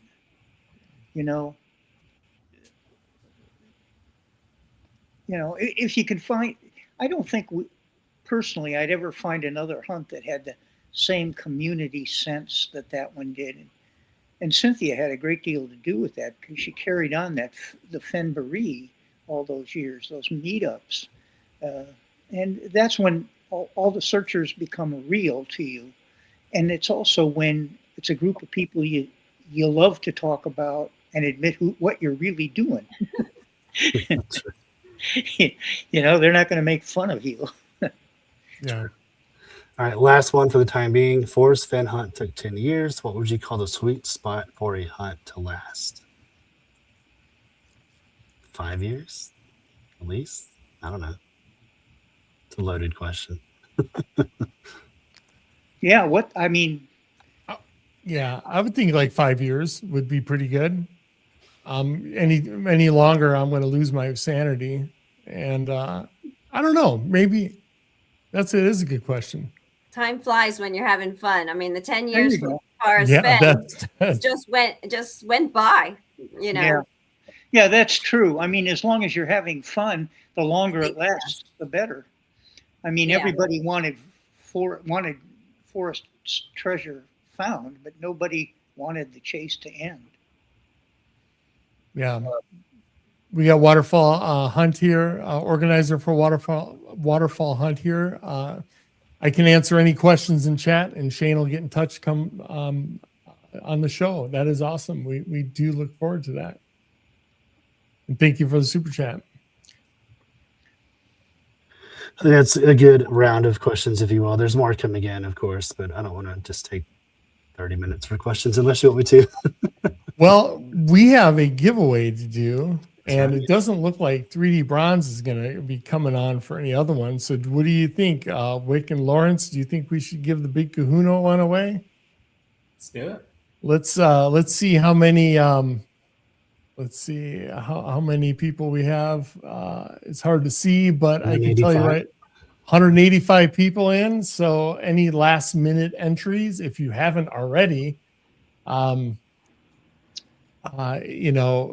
get in there now because this is going to be a big one. So real quick, we have another super chat here. The secret is still going on 43 years later. Yeah, that'd be a little bit too much for me. We got 3D Bronze in here. See, yeah, okay. Now he's back. Yeah, he's back here. Let's see. This thing on? Yeah. We have him. 3D, the man. The whole reason we have this show tonight is for the big giveaway. Oh, it's for you. It's for, one clue short. I'm super nervous, especially because of the guests that you have on here, the celebrity crew, and the thrill of the chase. Forest Fenn's treasure hunt was like it's the reason that I'm here, and these people were such a big part of it. So it's just an honor to be here, and it's kind of like Dell was saying, the community, and Dell, I think that you can find that community in these hunts as well. I really invite you to take a look at the books, and I can send you any of the books that you want to check out. I have multiple copies of them just for these types of scenarios. When I find someone, I'm like, hey, you got to get into this. But I really think that it took me a while when when Forest Hunt was ended. It was a gut punch. It was one of those things. It's something I'm going to make a video about here the next couple of days, but it's almost the feeling of like when someone dies that, because this great thing that you participated in with all these great people is over. And so, it took me a while, but I almost gave up treasure hunting there twice.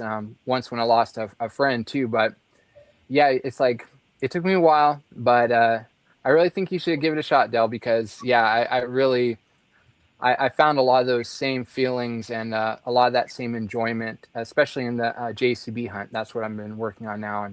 And hey, one of the chapters is literally just a treasure map. Right? Come on. Come on. You don't have to be not hard at all.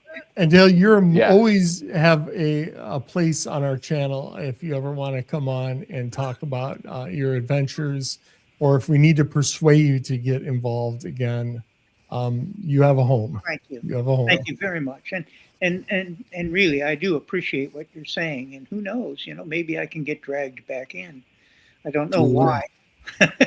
You're Don't know close to why. one of them. You're Why close to not? one of them. You just don't know which one it is. It might be the biggest one. That's right. That's right. Well, we have another treasure hunt with us. Super chat here. This is for thank you 3D Bronze for all you do. Can't wait for Agents and Aliens. Go Aliens. Can you talk a little bit about this? Maybe when this is gonna drop soon, or Yeah, so we're shooting for this summer, and I keep getting other projects and things getting in the way of it getting finished. But yeah, a lot of it just comes down to us just trying to do it the right way. And so we really yeah, want to have a treasure hunt that's fun for everybody and as few errors as possible. So it just takes a long time. And yeah, Thanar, my search partner and co-creator of this hunt, he's just really taken it to like a whole nother level than what it was originally supposed to be. So when it was going to come out, like Jared, obsessed Jared, put me on blast like a year and a half ago or something. I was like, it's going to be coming soon, and it really was.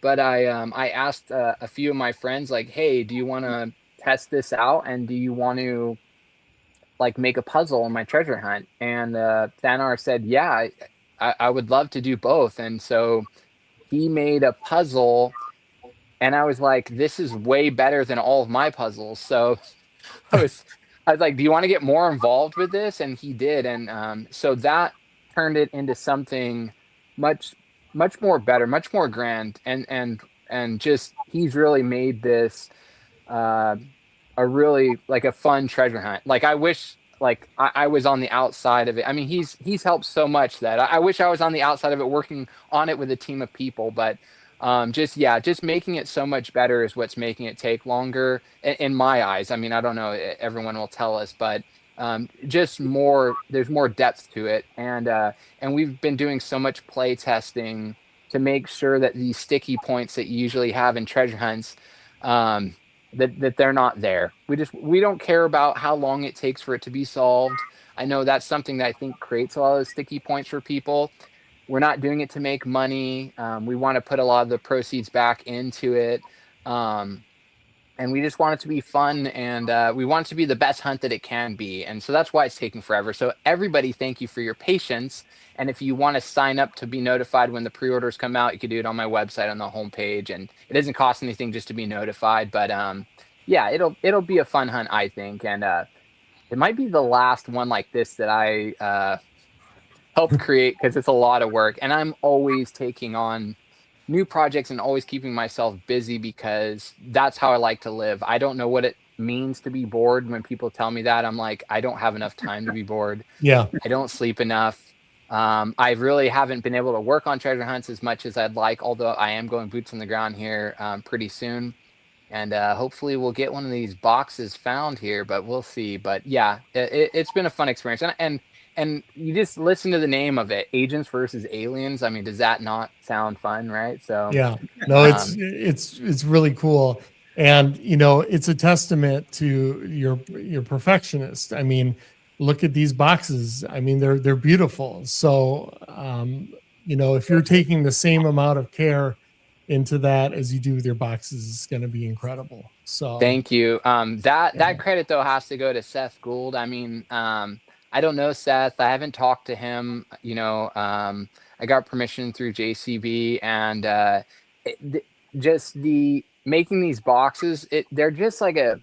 If you think mine are beautiful, I know when people find these actual boxes, I mean, they'll probably come to tears, because the amount of work, the craftsmanship. I mean, for me to be able to make something without it having to function as his boxes function, and just like be making them out of these like real true materials, these metals, these hard metals, that aren't easy to work with, and be able to do the art and the functionality of it being a puzzle box at the same time. I mean, all the credit has to go to Seth and his vision and his ability for all these art forms. And I'm just trying to replicate that on a small scale, so that people that are searching for these treasures can enjoy something to put on their bookshelf or show their friends and be able to like commemorate the hunt for themselves. And also thank you to John for letting me do it. I mean, he didn't have to.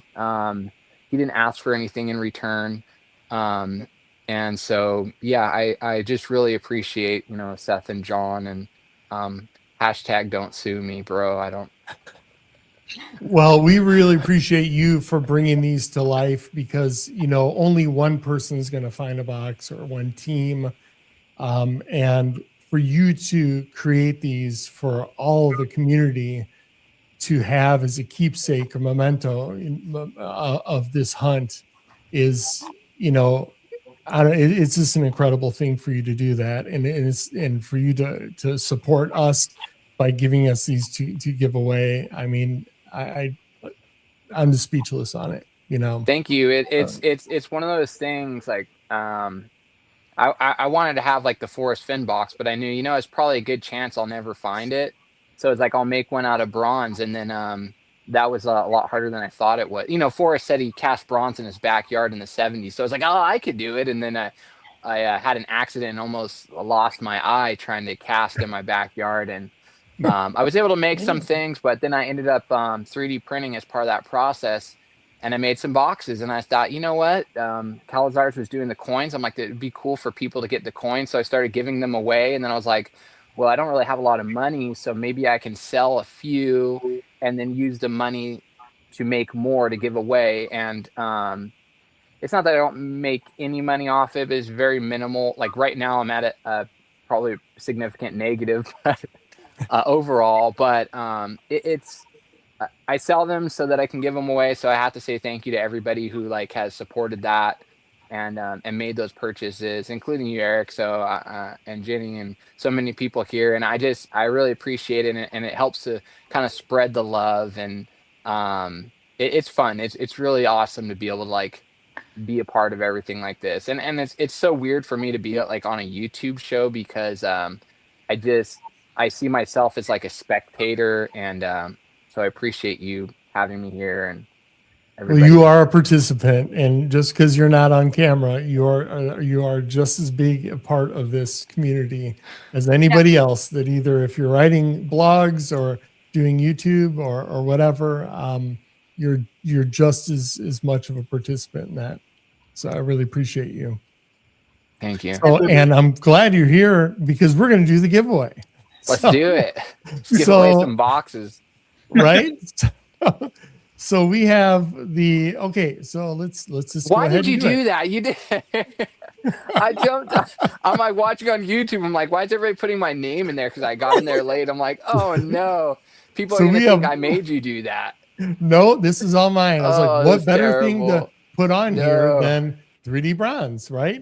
I had nothing to do with that. 199 entries.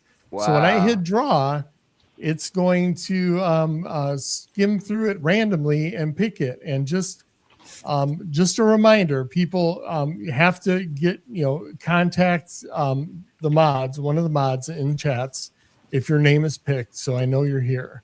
And then from there, you need to get a hold of me, and either by Discord or contact at One Clue Short of a Treasure.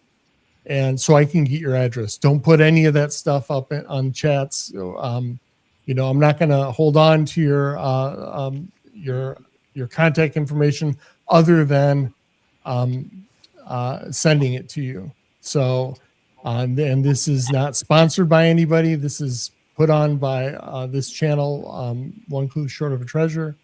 So with that, and you have to live within the United States. I don't know how to ship these things overseas. So that had to be said too. So without further ado, we have 200 entries. We are going to hit draw. Let's see, who is the lucky winner? Who can it be? 3D bronze. All right, Diane Cleveland. Congratulations. Congrats, J. Diane. Yes, congratulations. Get a hold of me, and we will be doing this giveaway. This is so incredible. I'm so happy that go. we were able to do this. Okay. A late entry. Very well done. All Yes. right. And now do a Pokemon box. I got Do to another reset one this for up now. Pokemon Okay. box. So we'll do another one here. So what do you want it to be on here? Why don't you just do 3D bronze again? Because says everyone can enter again. Can you just redo it with that? Too late. I already too late, Wick. Do I 1 didn't year. think Do about 1 it. year with the number 1. 1 year. Come on. Okay. All right. 1 year. And And also we'll change. start- And then watch everybody spell it out instead of write the number. Oh no, I'll change it. Hold on. I'll change it right here. So Just we'll hide it. So we'll do a new banner. Let's see. And the banner. Hashtag 1 year. All right. There we go. Did you put it on the screen? Because people don't know if it's the number 1 or spelled out 1. It's on there. Yeah, Is it? it's on there now. Oh, I see it and- down there on the bottom. Yeah. It's right in front of my face. I don't know what I'm doing. So we have hashtag 1 year. So put that in the comments, and we'll let that go for a little bit. So and then let's see if I start the giveaway. About how long does it take you to make one of those boxes, 3D? So it depends on the box, but and it depends on what you mean by that. But so like the designing of this box took about 100 hours. And I did it in a little over a week.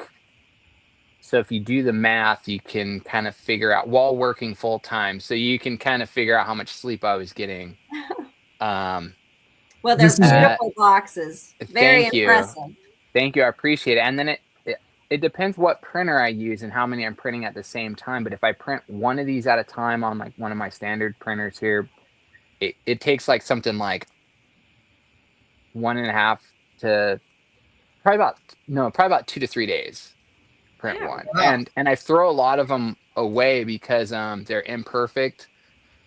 So I try. None of them are perfect, but I try to make them as consistent as possible. So they'll have little defects on some of them that are like a little bit more than what I give as like a grace on it, and then I'll just throw them away. And I should give them away maybe, but I just try to like make sure that everything that I put out there is like good quality. And they're expensive, but part of it is like, for example, for one of these boxes, it's a multi-color 3D printer, and it's about, on most of my printers, it's about 2 to 3 times more waste than that I use in plastic than actually is used to make the box itself.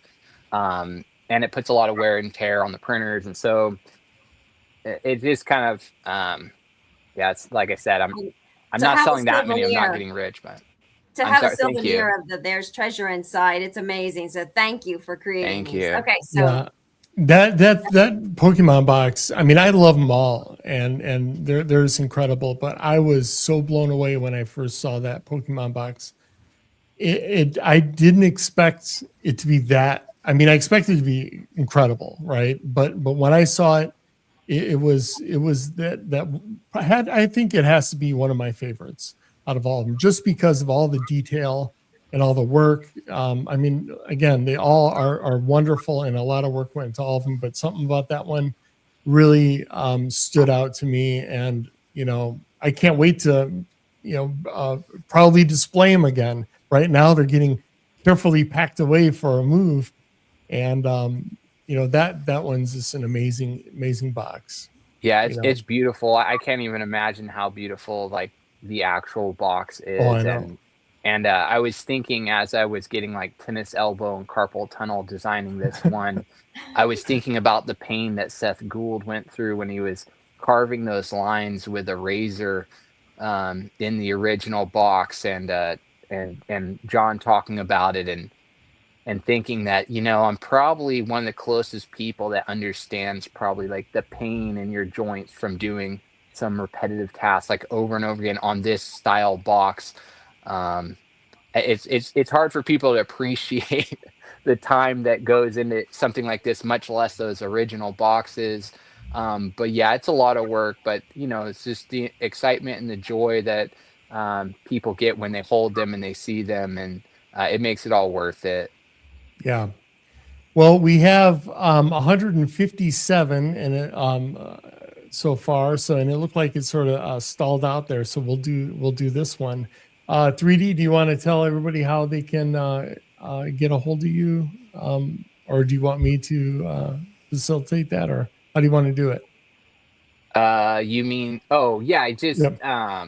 just email me their name and address, and I'll send it to them. Okay, great. And that's through your website, just in case people don't know. Oh, what is my website? Yeah, or your email address. Oh no, just have them. How are they contacting you for the other boxes? Oh yeah, they can. Okay, yeah, just have them. That way, I'm disconnected from the Yeah. So people just don't think it's. So if I pick great. this one, contact me again, and I'll get it. I'll get the information. Yeah, to him, just give and me we'll the send it info. out. I'll ship it out. All right, here we go. We're going to do 158 people here. So we hit draw. Let's see who the lucky winner is.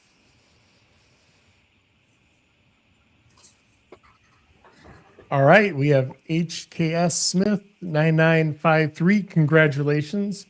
You just won the Pokemon box. Congratulations. Yeah, Congratulations. We'll take the banner off here. The 1 year. Let's see, where's that at? I have so many banners on here. It's ain't funny. I'm finding the banner here. Where is it at? I feel like this. Let's see. In the meantime, I'll time out Barry and UNF. I'm just kidding. All right. Yeah. So why don't you real quick? Sorry. Why don't you create another phrase that people could put in there? In a little bit. Are you going to be on a little bit longer?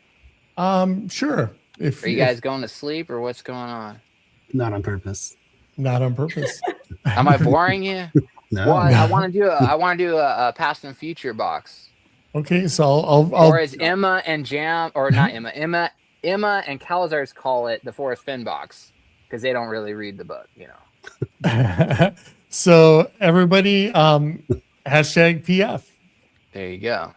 So all you have to do is that, and I will put a banner up here for that while you take over, Wick. What am I doing? I'm just kidding. We'll get through some questions. Why not?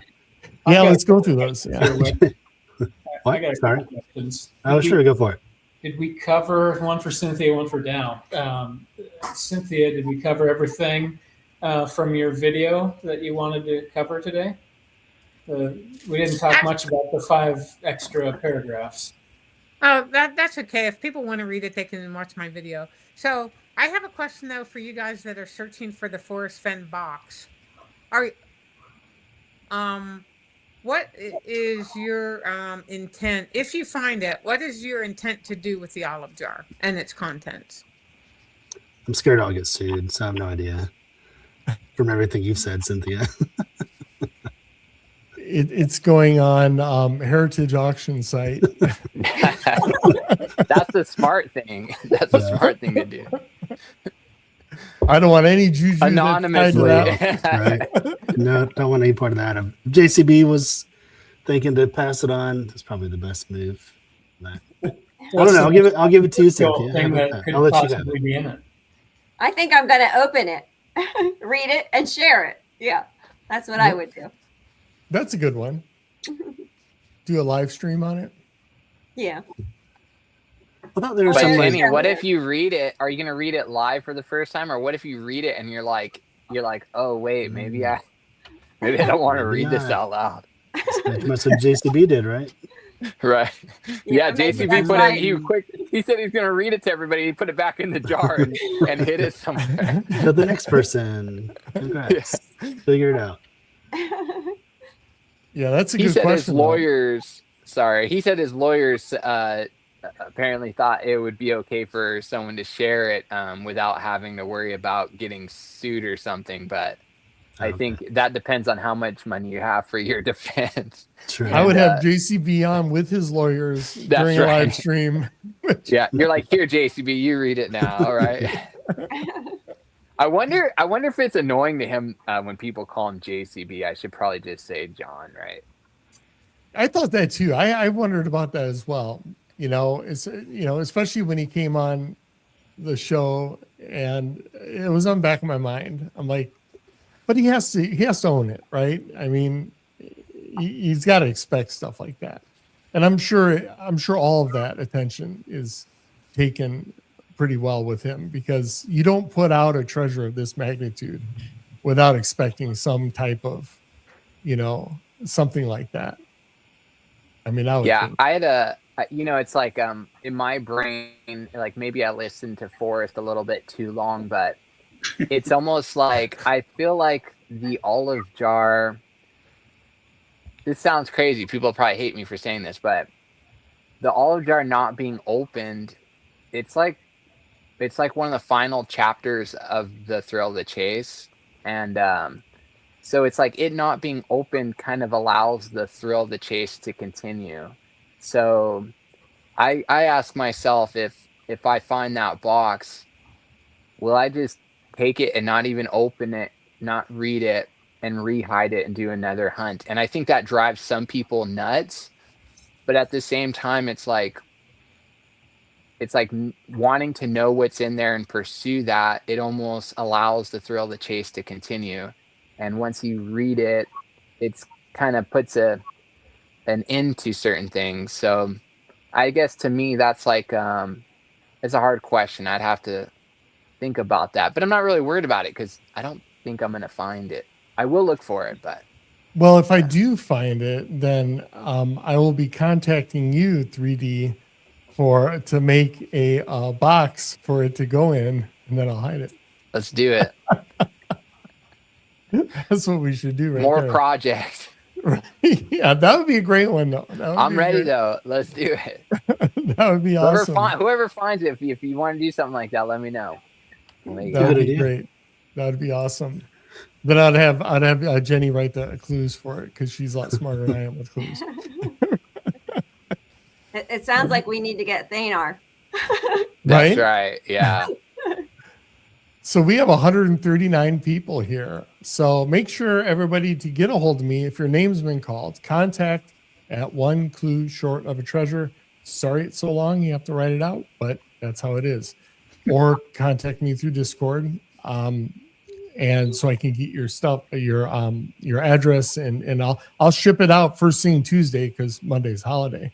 So I will ship it out first thing. Last time I shipped a box out, it got there the next day, and I didn't even pay for extra overnight. UPS, boom.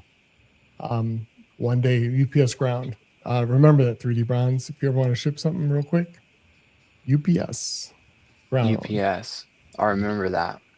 The brown trucks. Homer Browns. Homer Brown. Homer Brown. Hey, capital B. That might be it. That might be it. You want me to run through some questions, Eric? Yeah, we'll do a couple questions here, and then we'll do the giveaway. Everybody's got time. I think this is a duplicate. Let's see. Well, here we go. YouTube question. What's the best advice you have for anyone who is thinking about starting their own YouTube journey? What's some advice you received that you'd like to pass along? I think Is this for me? I guess so, but why not anyone, I guess? Yeah, best advice I have for anybody thinking their own YouTube journey, that part, go for it. It's fun. It's great. I always wanted to do a YouTube channel. But part two, what's some advice I received? I didn't receive any other than do it. This whole experience in YouTube, I had to learn from scratch. I did a safety training video a long time ago that I put together. That's my editing skills. And other than that, I didn't even know how to, I was downloading like different free stuff to record myself on, not knowing I could have easily used this regular computer when it comes on Mac. And, just my advice, contact me. I'll help you set it up. Because it's a big learning curve. It was for me, Is but your advice not to sleep? Because I don't know how you put out so many videos. That doesn't hold true anymore, because I haven't put out a lot lately. because we're, getting everything ready for the house to sell. I'm just that and a new job. I mean, this new job has been like took up all the hard drive space in my head. But that'll change. That'll change. I'll put stuff up. But yeah, well, it's just like you and making your boxes. I mean, I make my videos so 3D has stuff to listen to when he's making the boxes. It gets me through it. It's just so I know he's struggling late at night, and I'm thinking I need to do another video. That's right. Keep them going, and I want them to be long. When you go on these tangents, it's actually excellent. When the video stops, I have to go and look for another video, and then I've seen all of them, and it's like, oh, I need to keep going. Yeah, no, I love doing them, and I can't wait to jump back into more videos, and that's going to happen soon here. In 20 days, I'm going for Appalachian Trail Box, and that's going to net a bunch of videos of boots on the ground. And if I find it, I won't say anything to my last boots on the ground video. So I'll just have to be at a teaser, but they'll be good, high quality ones. It'll be really cool for people to see the other places other than where the box is located. Yeah, that'll be really interesting. 3D Bronze and Lawrence, would you guys ever put on a treasure hunt together? Two great minds. What y'all think alike for a treasure hunt? I am nowhere smart enough to do a treasure hunt. You know what? No, anybody could do a treasure hunt. I always tell everybody like and I've heard so many people say this is like, I'm not like one of these super genius people. I just hang around with them.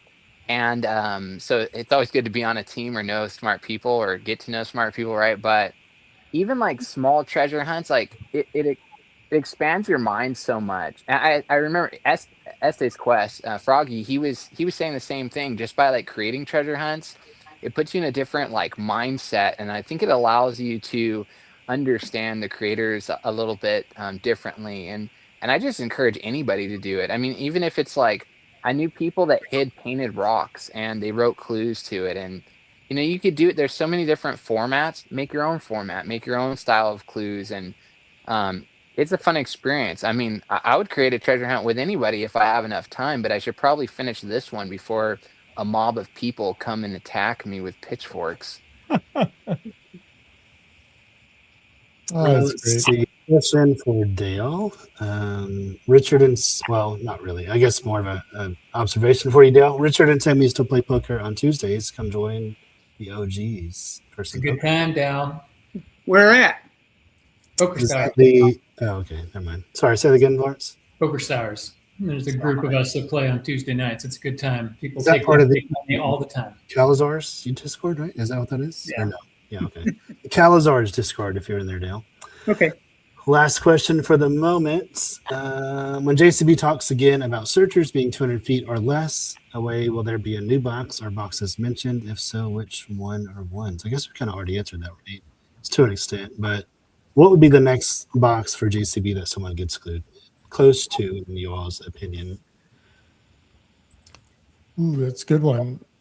I don't think, well, it'd probably be the past and future. I think the Forrest Fenn one's going to be the last one, even from the lion's share. I wonder if he doesn't even want to say, because then it might. He wants those boxes to be a mystery of where they're at until they're found. Like saying that you're 200 feet within the lion's share box or something might give it away that we've mentioned the state somewhere. That's true. True.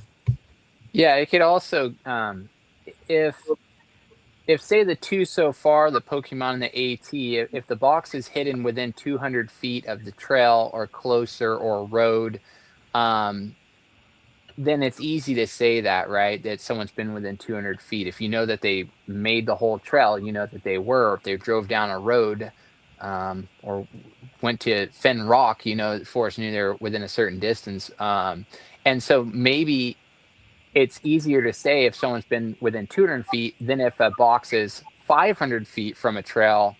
It might be harder to say without giving more away, especially if he says, yeah, someone's been within 500 feet of the Forrest Fenn box. So it's tough to say if he'll even give something like that away again, but I think he'll wait a little bit longer. I think he's trying to feed into these first two boxes because he thinks one of them is going to be found first, and he doesn't want to give too many clues to the other ones yet. And then as these two are found and then people start to focus more attention on the others, I think he'll start to lean in probably towards the past and future box next, giving a little bit more clues. But I don't think he wants to like shotgun blast a ton of clues and have a bunch of them found around the same summer. That's my opinion.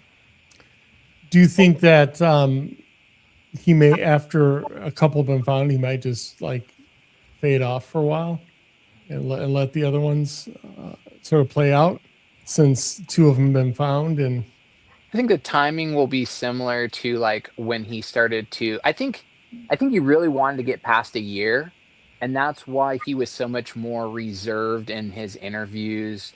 And I don't want to sound derogatory or something, but like maybe a little cagey or something, or it's completely disconnected when he would say like, "Oh, you mean the largest of the treasure boxes?" Yeah. Like he kind of would like. I feel like I heard someone compare it to like the Dungeon Master and like dungeon. What is it? Dungeons and Dragons. What's the game? Dungeons and Dragons. Yeah, you're right. Dungeons and Dragons. Yeah, I feel like people have talked about how he kind of like disconnected himself, like even knowing certain things when he'd do interviews. But then at the 1 year mark, I felt like that started to loosen up a lot with those 1 year anniversary interviews, and then especially at Seeking Treasure Con. And so, yeah, I feel like the time frame may be similar, where he gives people a little bit of time to work it. He doesn't want them to be solved because of clues. He wants people to solve it from based off of the book. And so, yeah, I think he'll let people work them a little bit more. I think Cynthia's Yeah. going to find the past and future box. Tomorrow. I wish. I hope. I'm gonna keep trying. Yeah, that's all it takes, right? I mean, if you look at any treasure hunt, like it's very rare when someone went out their first 5 minutes and found it. Usually, you hear these like grueling stories of them spending days or weeks like searching endlessly and not giving up, and that's Dell and Cynthia right there. I mean, I'm a little worried if Dell gets in there. I hope he doesn't start looking for the AT box before I get out there. He doesn't know quit. There's no sweat because I never know where anything is.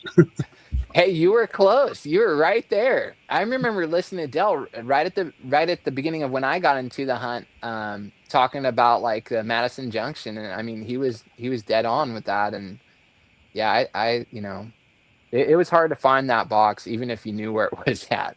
But yeah. Cool. I got a question for Dal. Fascinated with the lore, right? The Cynthia educated us on the origin of the word solve the last time she was on here. So I'm fascinated by the South American treasure. So you were what treasure were you searching for down in South America? And was the first time that you met Forrest when you were trying to sell some of that? Yeah, didn't meet him. Only communicated with him via email at that time. Forrest was the uncle of the guy who organized the searches down in Creighton, South America, Creighton, Fenn, right? And we were looking for a ship called the San Salvador at the time. We found, I don't remember how many shipwrecks we actually found down there. But the thing is, you don't have to stop looking until you find the one you declare you're looking for. So all these others are coincidental finds, and so that's fine. You can do that. It works like, but anyway, we found hundreds of shipwrecks down there. Unfortunately, this is what happens a lot. It happened to us. Unfortunately, they changed governments right about the time we were ready to stop searching and start collecting. And when they changed governments, they decided they didn't want any foreign folks to get any of the treasure that was off their coast. And so we looked and looked and looked and found and found and found, but we didn't get to keep anything. except little stuff that we can that they hide. know of. Yeah, there's always little stuff, you know, you can hide in your sleeve, you know. But of anything that's significant, no, we didn't get to walk away with anything. That's fascinating. Yeah, so you know, if you want somebody to find stuff, I'm your guy. But if you want somebody who can hand you stuff, I'm the wrong guy.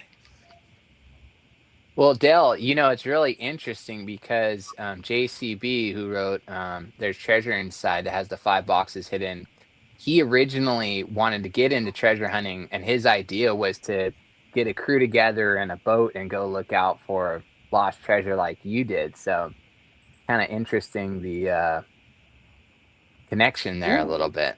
Yeah, you know, I mean, all you need is $1 million boat and permission to go search. You know, it's easy. It's a good icebreaker.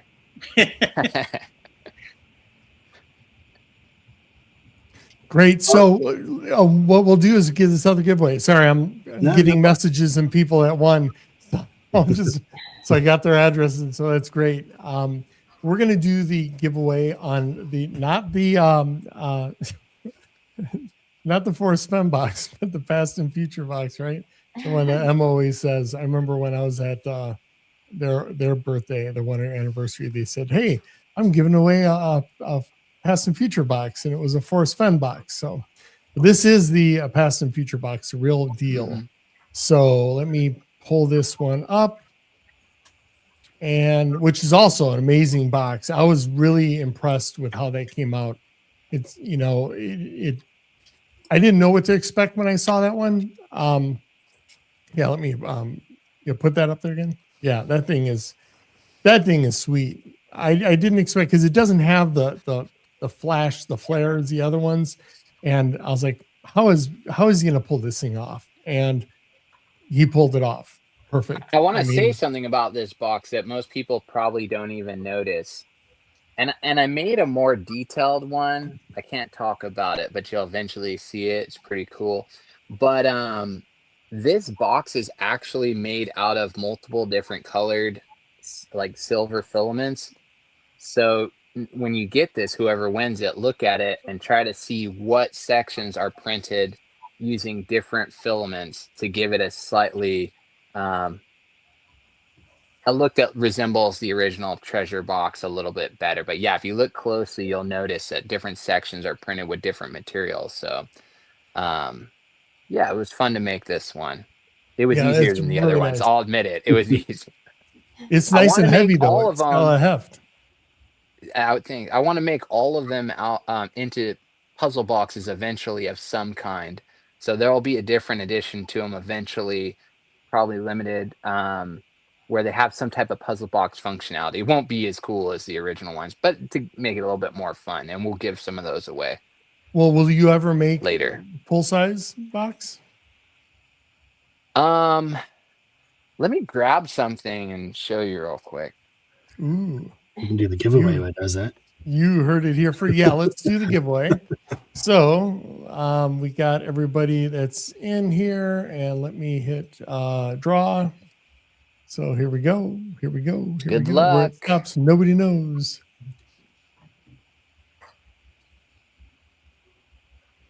Dragon Lady I8T. I had the wonderful pleasure of meeting her at Seeker Summit. This is awesome. Congratulations, Dragon Lady. Congratulations, You just won the Dragon Past and Future box. Yes, congratulations. That is Congratulations. We have to say congratulations, Dragon Lady -I8T, because there might be someone else with that name without that, right? And then try to claim it. Yeah, someone's changing their name right now. So I don't know if I'll ever like offer the full size boxes for people to just like go and order. Maybe something limited. I don't know. I don't want my thing is like I don't want to like contribute to people being able to like pretend like they found the box. That's a good because like I said, it's like a really I don't think new treasure hunters, I don't think they're necessarily all of them are prepared for like that devastating feeling when you get an alert on your phone that says like a box has been found. Yeah. And when people fake it, because people did that with the Forrest Fenn hunt. Yeah. It was terrible to see that notification. Your heart sinks, and you just go and try to like validate it. And I think people do it like in a playful way, but and it sounds so dumb to be so like caught up in like something so silly, but yeah, it can be devastating with how much time you spend on it and Yeah. everything. But so I don't want to contribute to that. So I don't want to like mass like put out like full size boxes. This isn't the exact size, but this is roughly the size of the Wow. actual box compared to the ones that I make. So you Yeah. can see That's this so one's cool. got a lot of supports and stuff still on it, but you can see like the size. It basically just about fits mine. Just Yeah. about fits inside of the other one. So just to kind of give you an idea. That is But yeah, incredible. it's still not super huge, but yeah, pretty cool to hold something that gives you perspective on like what you're actually looking for, or at least what's inside of the Pelican box, right? I mean, I guess we all think it's in a Pelican box, but Well, 3D, my allowance resets in June 1st. So I will be there you reaching go. out to you Let's to get an commission you. extension on that. Let's get an extension on that. You hit the 1 year, it should restart at 1 year. Do No, you it want to doesn't give work that away way. a mini Pokemon? Sure. Those boxes are just terrific. They're incredible. Really Let like me set up cool. another one. That's nice. That's very cool. That's a cool idea too. I like that. I'll send you some, Dale. Maybe I'll bring you some. I live a little bit down the road from you. I'll go have lunch with you. I'll bring you some boxes. Okay, I'm all set. We'll got go look nothing. for some treasure. Yeah. And I see Dragon Lady is here. She said she was crying. She was What? So she won your box. You didn't see that? She was crying? No, Yes. I'm like having a hard time multitasking it. So Yeah. There was there we go. So we Well, have she's crying. hashtag Oh, no, don't mini cry. PM Pokemon for the mini Pokemon box. So go ahead and start putting hashtag mini PM for the mini Pokemon box, and we'll get you that out as soon as you can. So there we go. We have some. I'll have to put a little banner up. So give me a second. Guys, keep the conversation going while I do that because I'm not that tech savvy tonight. Hey guys, I'm going to have to take off. Same. But gee, it's really been fun being here, and it felt like the Forrest Fenn community again. It was great having you. Really quite touching, It was. and I really enjoyed it. And it was fun to meet all of you guys, and fun to see Jenny again and Cynthia. I don't know, Well, Dale, it was wonderful having you, and you're always welcome. Like I said to Cynthia, you guys are always welcome to come back on, and it's been a pleasure, right?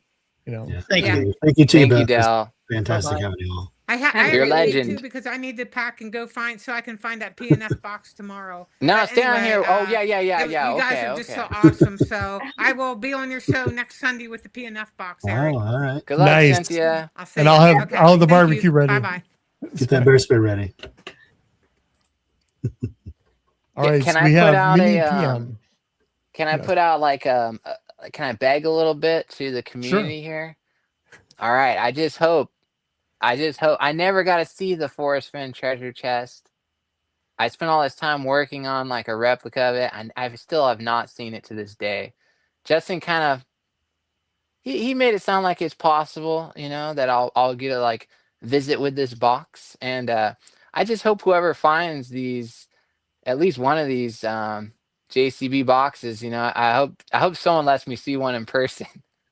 I mean, I just want a little bit of visitation rights. I mean, I'm not gonna try to steal it from you. I just want to hold it.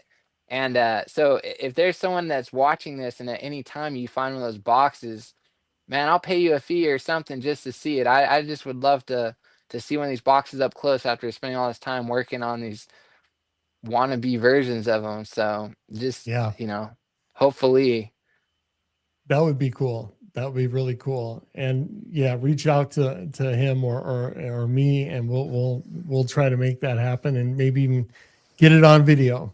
You don't need to reach out to Eric. Just reach out to me direct. Let's not complicate things. I'll make it worth it for them, you know? That is awesome. That is awesome. Don't worry, 3D. When I find them, I'll let you see them. There we go. And yeah, maybe if I find it, then 3D, you know, you can make some extra life-size boxes from the other ones for me. We'll If cut a you find deal. the AT box, I don't even want to hear about it. Don't even tell me. It's I'd right love for you there. to find I'd love for you to find a box, but if you find that one, man, that means like I'm just wasting so much energy and time. So When are you going to search for that box? 3D. Soon, you know, me and Soon? Eric will be. I'll be in the right place. He'll be in the wrong place at probably the same time. Well, So when you we'll don't see. find it, and I find it, I'll have you on, and you can check it out on the video. I joke. You know, it's like I really hope. You know, it'd be so cool for someone like yourself to find the box. I'm happy for anybody who finds the box. Like, Yeah. it's gonna take a lot of work. It's gonna take dedication. And I'm happy for anybody who finds it. You know, I just hope it's me. Yeah, I mean, whoever finds it, good for them. You know, And people. Yeah, sorry. I was just gonna say. I just want to explain a little bit because people don't know. Like me and Eric talk quite a bit, and we have like a fun little like rivalry with our spots. So we kind of tease each other a little too It's much all about good. it. Me more than him, but I just feel bad because he's looking in the wrong spot. So I've just been trying to convince him. You know, I'll tell him everything I know. I'm just trying to convince him get out of there. I don't want him wasting that vacation time. Oh man, you're gonna eat those words when I find it. Because you know what? If I think I'm onto the spot, there is absolutely nothing stopping me from just renting an Airbnb until I find it. I'll There come you back, go. pick up Biscuit, and drive out there, and we're gonna stay. That's gonna be my new home until the house sells and find a new one. And I might be out there for, I don't know, months until the snow falls again. You need Biscuit. You need to train him like Justin trained Tucker, man. You need He that is a scent dog. So yeah, that puzzle box sniffing dog, you know? I know. That was my I have my original dog. reason by getting them. Yeah, my dog. John signed my book, you know, and I had my dog Baloo. I had him sniffing my book that John signed, and I'm thinking maybe I could take him with me and he can sniff out this box. And he just looked at me and laid down. So I don't think that my dog's gonna help me, but maybe Hey, we get Biscuit on it. We just got Biscuit to use his buttons, and now he could say outside and rustle for the cat, but There I don't you know about go. the box. You know, I actually thought maybe that's why John didn't want to like meet anybody for a year. In person, because I was like, I wonder if he's like worried about someone like meeting him and like getting sent on something, and then having like a That's bloodhound go. Because if you've been within 200 feet, you got a bloodhound, but they don't. The trail for them to get onto this doesn't last that long. But yeah, I was like, maybe he waited a year just in case, Yeah, that's a good. I contemplated, but what's involved in scent training for dogs? Biscuit, if he gets distracted, he's like me. If he smells something else, some food, he's gonna go right on it. He's always looking for that biscuit, right? That's why you named him that. That's right. He looks like a biscuit though. So okay. So let's see, how many people do we have going here on this one now? We have 108 people. So why don't we go ahead and bring this guy up? And we're going for the mini Pokemon box, and let's do the draw. Let's see who is going to win this one. Earth to Sean. All right. Earth to Sean. Congrats, Oh, Sean. no. You know who this is? Can't be. No, throw it out. No, do another one. No, it's Sean. Do another one. We'll give one to Sean. We'll give one to Sean. We'll do one for someone else. Okay, we'll draw again here. Just because it was Sean.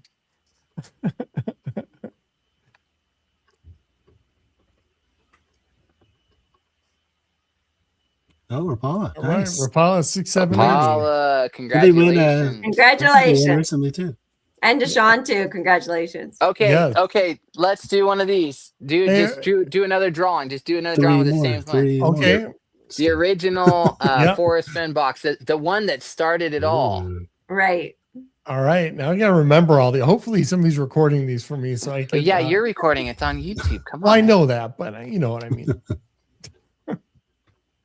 SS Photoshop. Congrats. Awesome. All right. Congratulations. Yes, this is great. All these great giveaways. I don't think I've done this many giveaways at once at all. So I know. I didn't really ask for permission. I just kind of started mouthing off. Sorry. Probably should have asked you first. Well, it's first of all, I just want to say, thank you. That video, that whoever came up with that and put it all together, that Cubby living the dream. yeah, Kobe. I mean, he's a Yeah. great guy, man. I He mean, is. he's talented. He's I can't. I'm speechless, right? I mean, truly, still get choked up, emotional when I think about watching that video. I will cherish that for forever. I mean, this is, like I said, this is my treasure right here. Is being able to do this and meet all these great people. And yeah, I'm not doing this justice at all because I just don't know what to say, because it's just incredible experience and being able to give away these boxes. I mean, when I first got the 3D bronze box giveaway, I was like, man, I hope one day I'll be able to give all of them away. And I was bugging him about it. I was like, name me a price. And when he was so generous, I mean, that just blew me away. I mean, what you do 3D, I mean, like I said, it gives people a chance to have one of these of their own, and whoever gets that, or whoever, the person that got this is going to love this set. And I hope they love it as much as I do, because it is great. Thanks. Interesting idea here, 3D. Create a hybrid box where each side features a panel from one of the 5 original JCB boxes. Oh, that would with be the cool. Lion share design serving as the top. That'd be a hell of a lot Yeah. of time to make that. Yeah, that's a great idea. And I wish that I thought of that myself. And actually, I did. And so I don't know if I'm going to do. I don't know if I'm going to do it exactly that way or a different way. But yeah, I have a few ideas. Yeah, I did think of something like that. But thank you for the suggestion. I love suggestions. More projects. Yeah. And yeah, living a dream. Yeah, that's what it's all about. Living the dream, doing this channel. And yeah, that was just incredible. Yeah, I felt like Cynthia for a moment because I could not hear the video playing for some reason. So I was thinking I was missing out. I'm glad y'all could hear it. Yeah. It's kind of weird. Yeah, I could. Yeah, it's weird how to do it on here, but yeah, it was really nice. And I hope you liked my intro. 3D, did you catch my intro?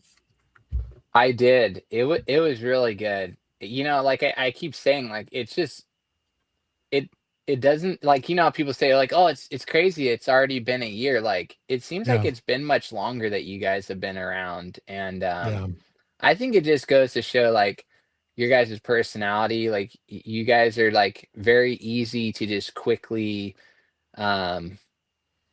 just get to know you in a way in which you're like, man, these are just great people, and feel like we've known you for a while. And I'm so happy to have met you. And I know I felt kind of bad because I don't remember who it was, but the first time that I met you in person at the at Hillary's event, I was like in the middle, someone's like introducing me to someone. I think it was Chad Bird. Chad, I'm really sorry. Chad's like a super nice guy.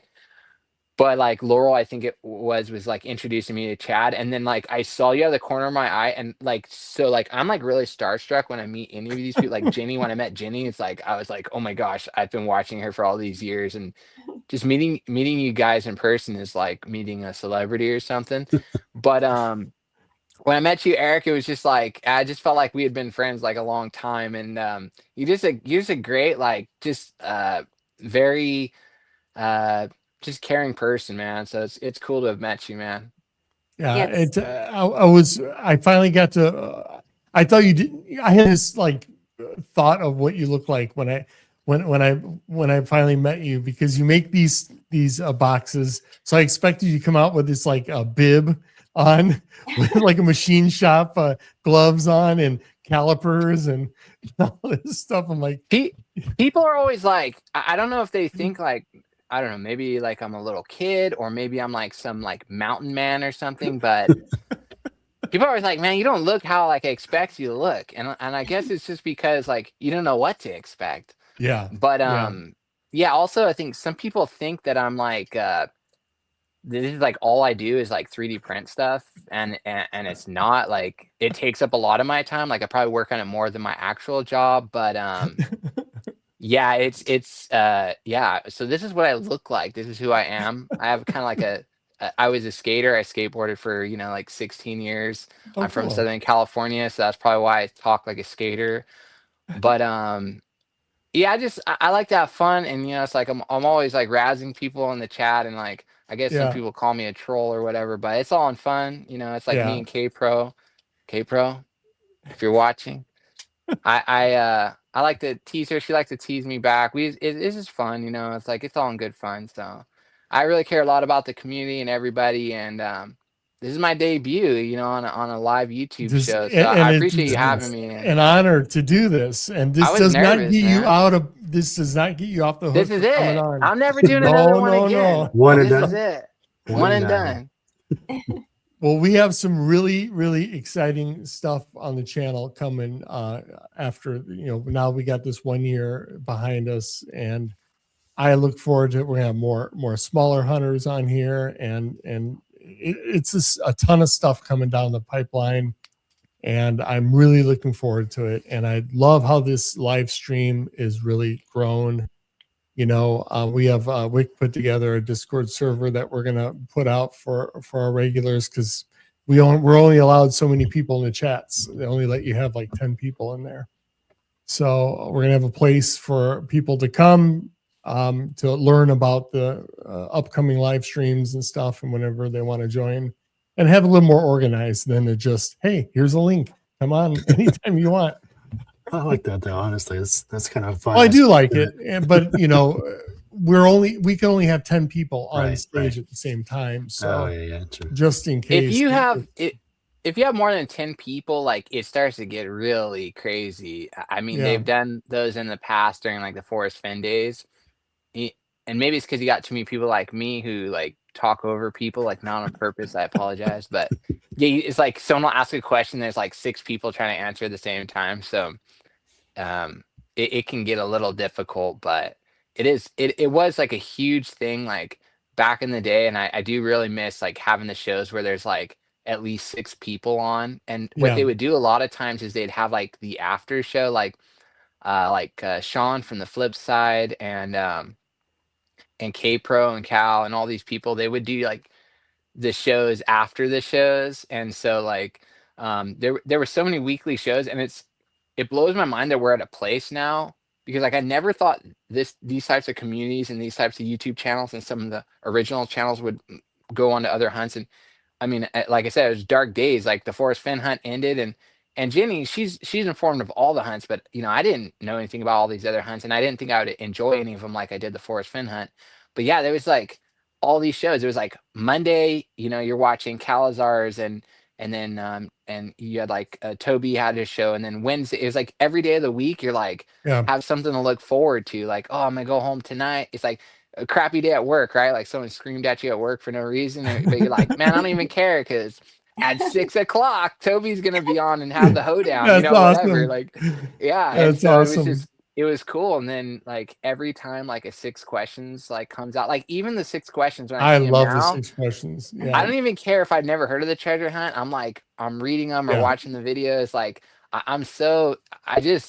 man, I love treasure hunts. Well, now Jenny's doing long form, which is great. Yeah. I mean, that's like, when to see the 6 questions now on a video, that's my format. I mean, now I don't have to wait till I get home because I can't read it when I'm driving. Now I'll just put it on when I take Biscuit to daycare in the morning.